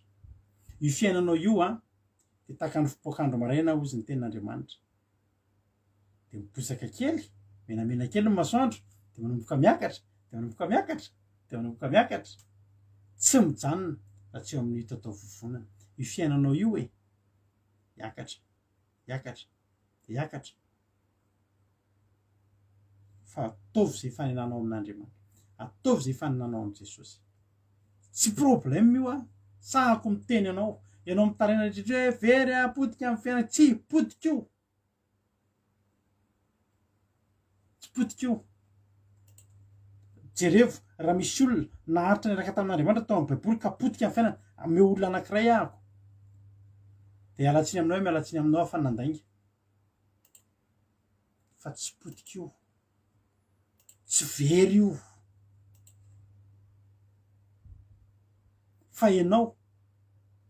nitarika inona teo amin'ny fiainanao, nanosika anao nakaiza le biriky tsita. Misy olona aloha atosika ny biriky tsika makany amin'ireny mpimasy ireny. Maro ny olona hitako. Tsy teo amin'ny fivavahana teo ihany izy ohatran'ny izay tsy mety natosika ny biriky tsita ho any amin'ny mpanandro, ho any amin'ny dadarabe, ho any amin'ireny marabout afrikanina ireny raha tia andafy ianao be dia be ireny. Misy olona na dia efa nijery fandarana ohatr'izao ary hoe ho ampaherezina isy valimbavaka sy ny sisa dia tsy naharitra fa miverina lasa nakaiza nakany amin'ireny marabout ireny, ireny mpanandro ireny mpisikida ireny. Dia za dia teny aminao raha vao ireny ny alehanao dia mody ampahitany biriky hafahafa izany ianao. Fa tadidio mody falifaly ianao nahita an'iny biriky iny. Mety ampahana tena itsy ny biriky tsy very avy aloha abrakada ny birikinao tsy very masina fa biriky hafa ny ambadimbadika any alainy akeriny. Fa raha tianao ny birikinao tsy very, ianao voasitra ho zanak'Andriamanitra, aorianan'izay ny fitahiana Andriamanitra anao, teo ianao voakaiky ve mbola misy biriky be dia be ao ambadiky ny fiarahana amin'Andriamanitra. Ao ambadiky ny fiarahana amin'Andriamanitra avy na mbola biriky maro be no hitanao hitanao zany fiadanam-po, filaminan-tsaina, fahasahoana, fifaliana, fahasalamana sy fitahiana. Halleloia. Hitanao zany hoe fahasambarana. Dia tena iran'izany ianao hoe sambatra a Jesosy. Halleloia. Sambatra a Jesosy izy ny irany les adeline zay. Halleloia. Hitahin'Andriamanitra ny antsika rehetrarehetra. Za matoa fa voarainao izay hafatra izay. fataro ny pahita fa manoloana ny pahita ianao a zany tentsina iza mipahita za resy lahatra fa ny pahita be deabe ny toerana mety andran'andriamanitra ny olona tsirairay avy fa ianao matotafajeren'izao fandaran'izao eto zany ny anran'andriamanitra anao eto zany ny ananganan'andriamanitra ny fianao eto ny ahitanao ndray ny borikinao takan'ireo olona rehetraretra hitanao reo ianao mety variana raha andrao vohitra eto a fa reo anaran'olona rehetraretra hitanao reo efa hita teto daholo ny borikiny teto reo ny sitrana teto reo ny sokatra ny fiainany misy tam'ireo tenina hatramin'ny tarehany aza miova tamin'ny voalohany izy tena andry kaiko fa mahavariana nge rehefa nyty fiavahany ty fa na io tarehanao io ary tafian'andriamanitra volany de miova izy le anabavindresaka tao pastero tinge ny tarehako taloha de tia am'izao nakalatsaka ny ranomasoko nampitoviana tokoa ny avansy après izy ina ny idiran'izany be deabe ny olona miezaka tao daholo ty rehetrarehetra ty solona ny volomasoko mandeha mandany vola ary fa ianao tena teneko anao fa andriamanitra afaka manafy anao ny fanainy masina manafy anao voninahiny a de lasa tsara tarehanao lasa mahateo ty anao na ramosiara ohatrany tena ohatrany eompinanakaniny hoe tena vakivava tsy miforosena tsy mena volo neny eo aona dada jetem maneny a ay dadako tena manina jetem ange ho ahy de anao amin'io ava mivantatra dry fanampina boriky koa zany alleloia hotahin'andriamanitra ny atsika rehetrarehetra mahavelona ny fivavahana mahafinaritra ny fivavahana ao am' jesosy ianao tsy miratsy ny fiainanay raha ny ratsy ny fiainanay marina mampiaravana raha mba tena hiaritra eto isan'andro ohatr' zao io zao tojo tetonahitany rehetrarehetra vakio ny commentaire rehefa aveo fa tsisy olona mandainga eto tsy toeram-pandaingana eto fa toerana filazana ny voninahitr'andriamanitra samita in'andriamanitra aza manany amin'ny boriky ianao aza malahelo ny amin'ny boriky anao izay efa very atelona mety atelona mety telo volana mety efabolana mety heritaona tsy fantatro ovinana nomboka very ny borikinao fa eto zay mivady tarika ny fandarana andramoka izao mitatana ny ankiradio ampiasain'andriamanitra eto isan'andro san'andro mety eo anatrehan'ny voninahitr'andriamanitra tsy ny amin'ny anaranay fa ny anaran'andriamanitra velona alleloia no hitenenanay koa androany aminareo aza malahelo ny amin'ny borikinao ianao a efa hity rendry tsy fantatro firy andro firy volana efa hity rendry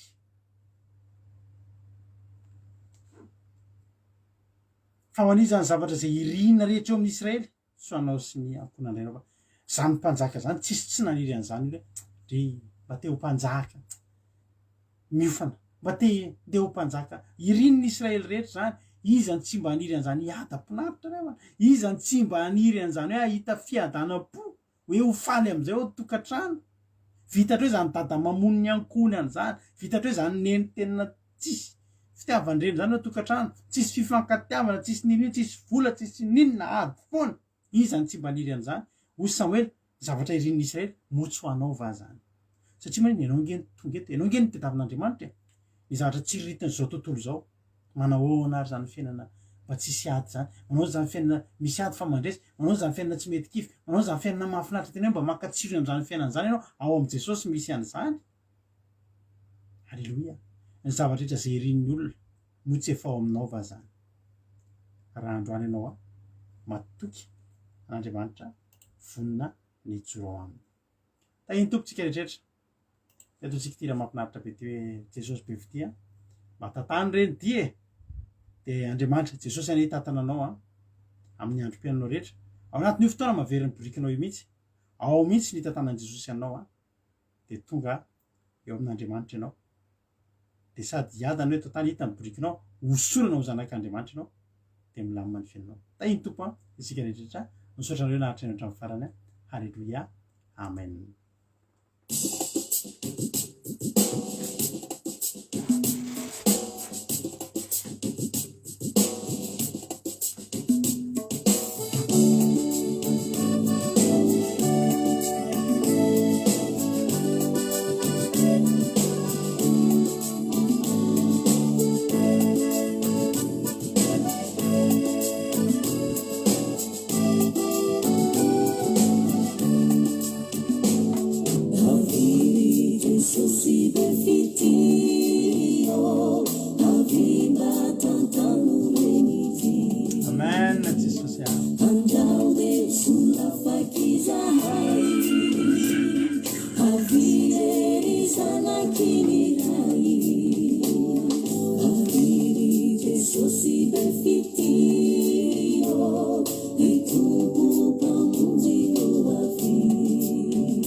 kapana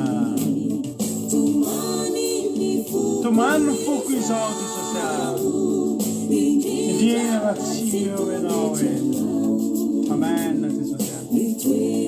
toera tompoko isan'andro ilay fikitana fitarika andro sotra Jesosy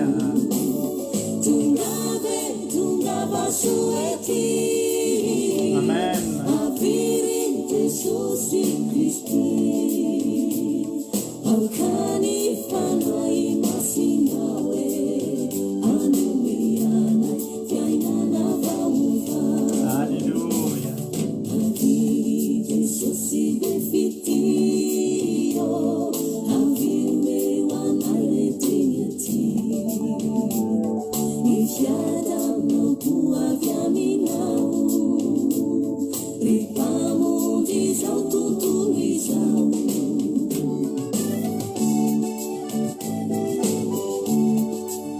samy miantso avy Jesosy be fitia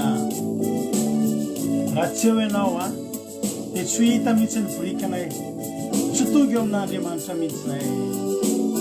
samy mangataka amen Jesosy avy Jesosy be fitia tatano reto olona reto mila mahita ny borikiny izy ireo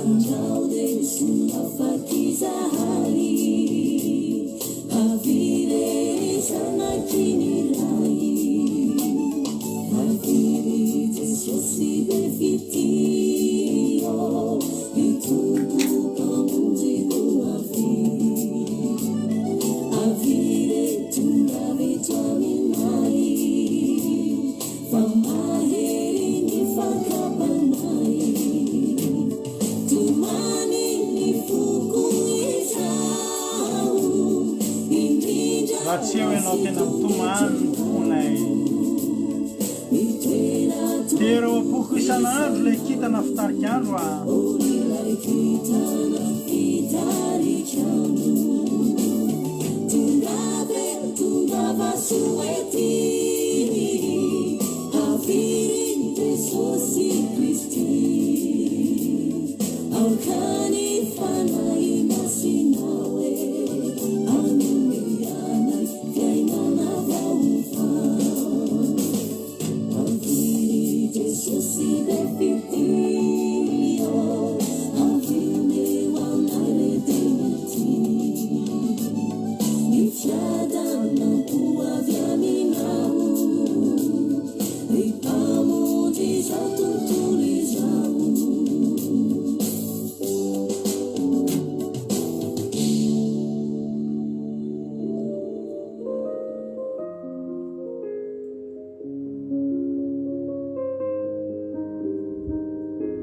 Halleluja raha mety aminao dia nao raha antsika vavaka izany toroteny zany nao raha antsika vavaka izany toroteny zany dia ataontsika rehetra hiara iteny ianao mihitsy mila miteny amponona androandry hoe Jesosy misaotra fa tsy very ny borika halleluja tsy very ny borikanao tsy potika ny fiainanao fa Andriamanitra te hahitanao Andriamanitra te hahitanao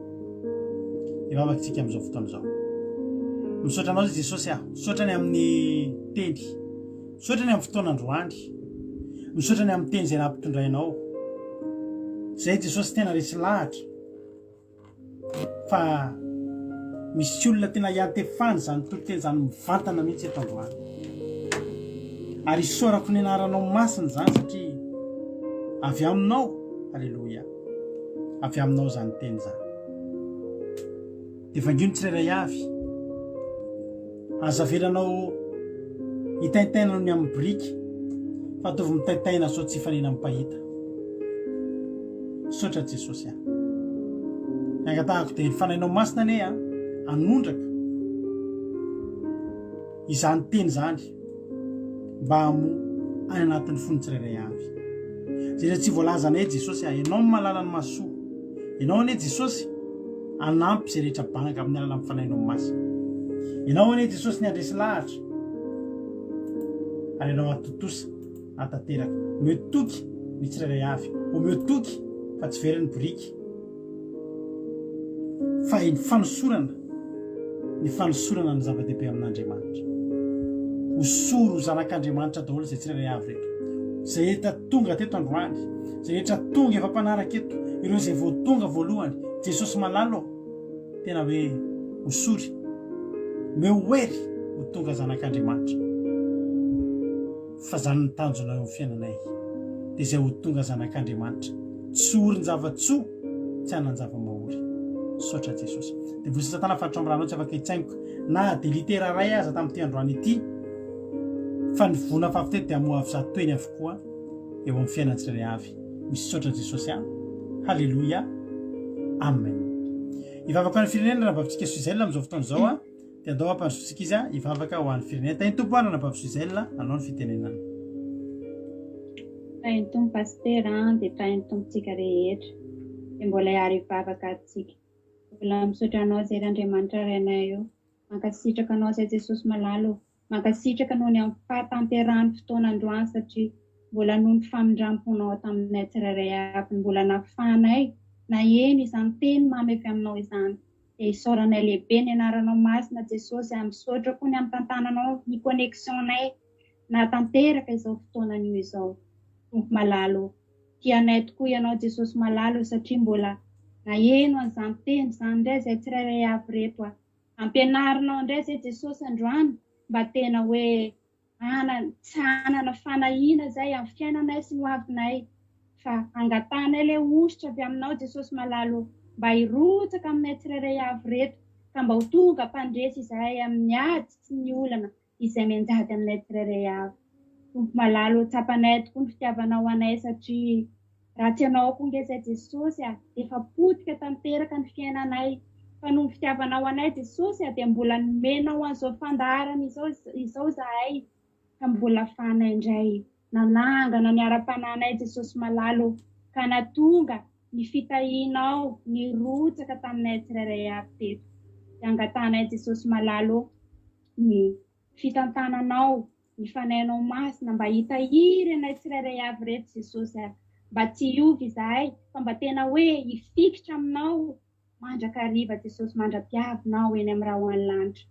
Dia angatanay Jesosy malalo koa ny fanainao masina mba hitahiry ny teny rehetra izay voatory teto Jesosy, atao pieno fankatoto koa izay Jesosy malalo, fa izy atao pieno fanadiny, aoka ny teny mba tena mozato eny any anatinay tsirairay avy izay mihaino izany teny izany. Dia ireo izay mbola miandrandra valim-bavaka avy aminao Jesosy malalo dia anao anie ampahery an'izy ireo, ka ianao no hanome izay rehetra iriny fon'izy ireo Jesosy amin'izao ora sy fotoana izao. Tompo malalo, tonga indray ny fotoana hitondranay am-bavaka ny firenenay Jesosy malalo, tsisy miafina aminao ny momba ny firenenay Jesosy, tena hoe mbola betsaka tokoa ny tsy mankatoanao anatin'ny firenenay io, nefa angatanay ilay indra fonao Jesosy mba hirotsaka amin'io firenenay io. Ianao anie Jesosy malalo no hamindra fo amin'ny malagasy tsirairay avy Jesosy malalo, dia jereo manokana Jesosy ny momba ny malagasy tsirairay avy. Misy ireo izay tsy manako hoanina amin'izao fotoana izao, misy ireo izay marary Jesosy any amin'ny hopitaly amin'izao fotoana izao,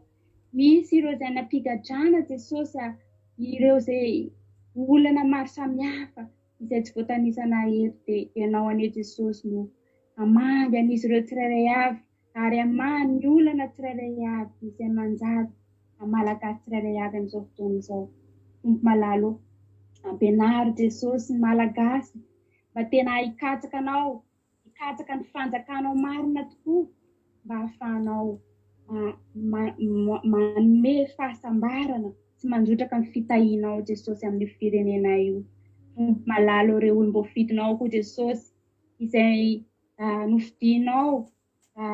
hitahiry ny hitondra ny hafatrao amin'ny firenena io Jesosy, dia aoka an'izy ireo mba tena hoe hitoro marina ny fahamarinanao Jesosy, ary hitoro marina ny tena hoe sitraponao amin'ny firenena io, mba ahafahanao tena hoe mamindra fosy maninditra ny tananao amin'ny firenena io Jesosy malalo. Tompo malalo, apetraka feno eo am-pelatananao ny fiainan'ny malagasy tsirairay avy, dia mino izay Jesosy malalo fa na dia ny aminay reto fotsiny aza dia mba hamindranao fo io firenena io.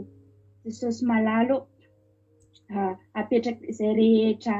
raha hisaraka eto koa izahay Jesosy dia izahay no hisaraka fa ny fanatrehanao sy ny fitahianao dia angatanay mba anaraka anay tsirairay avy izay nanaraka izao fandaharana izao Jesosy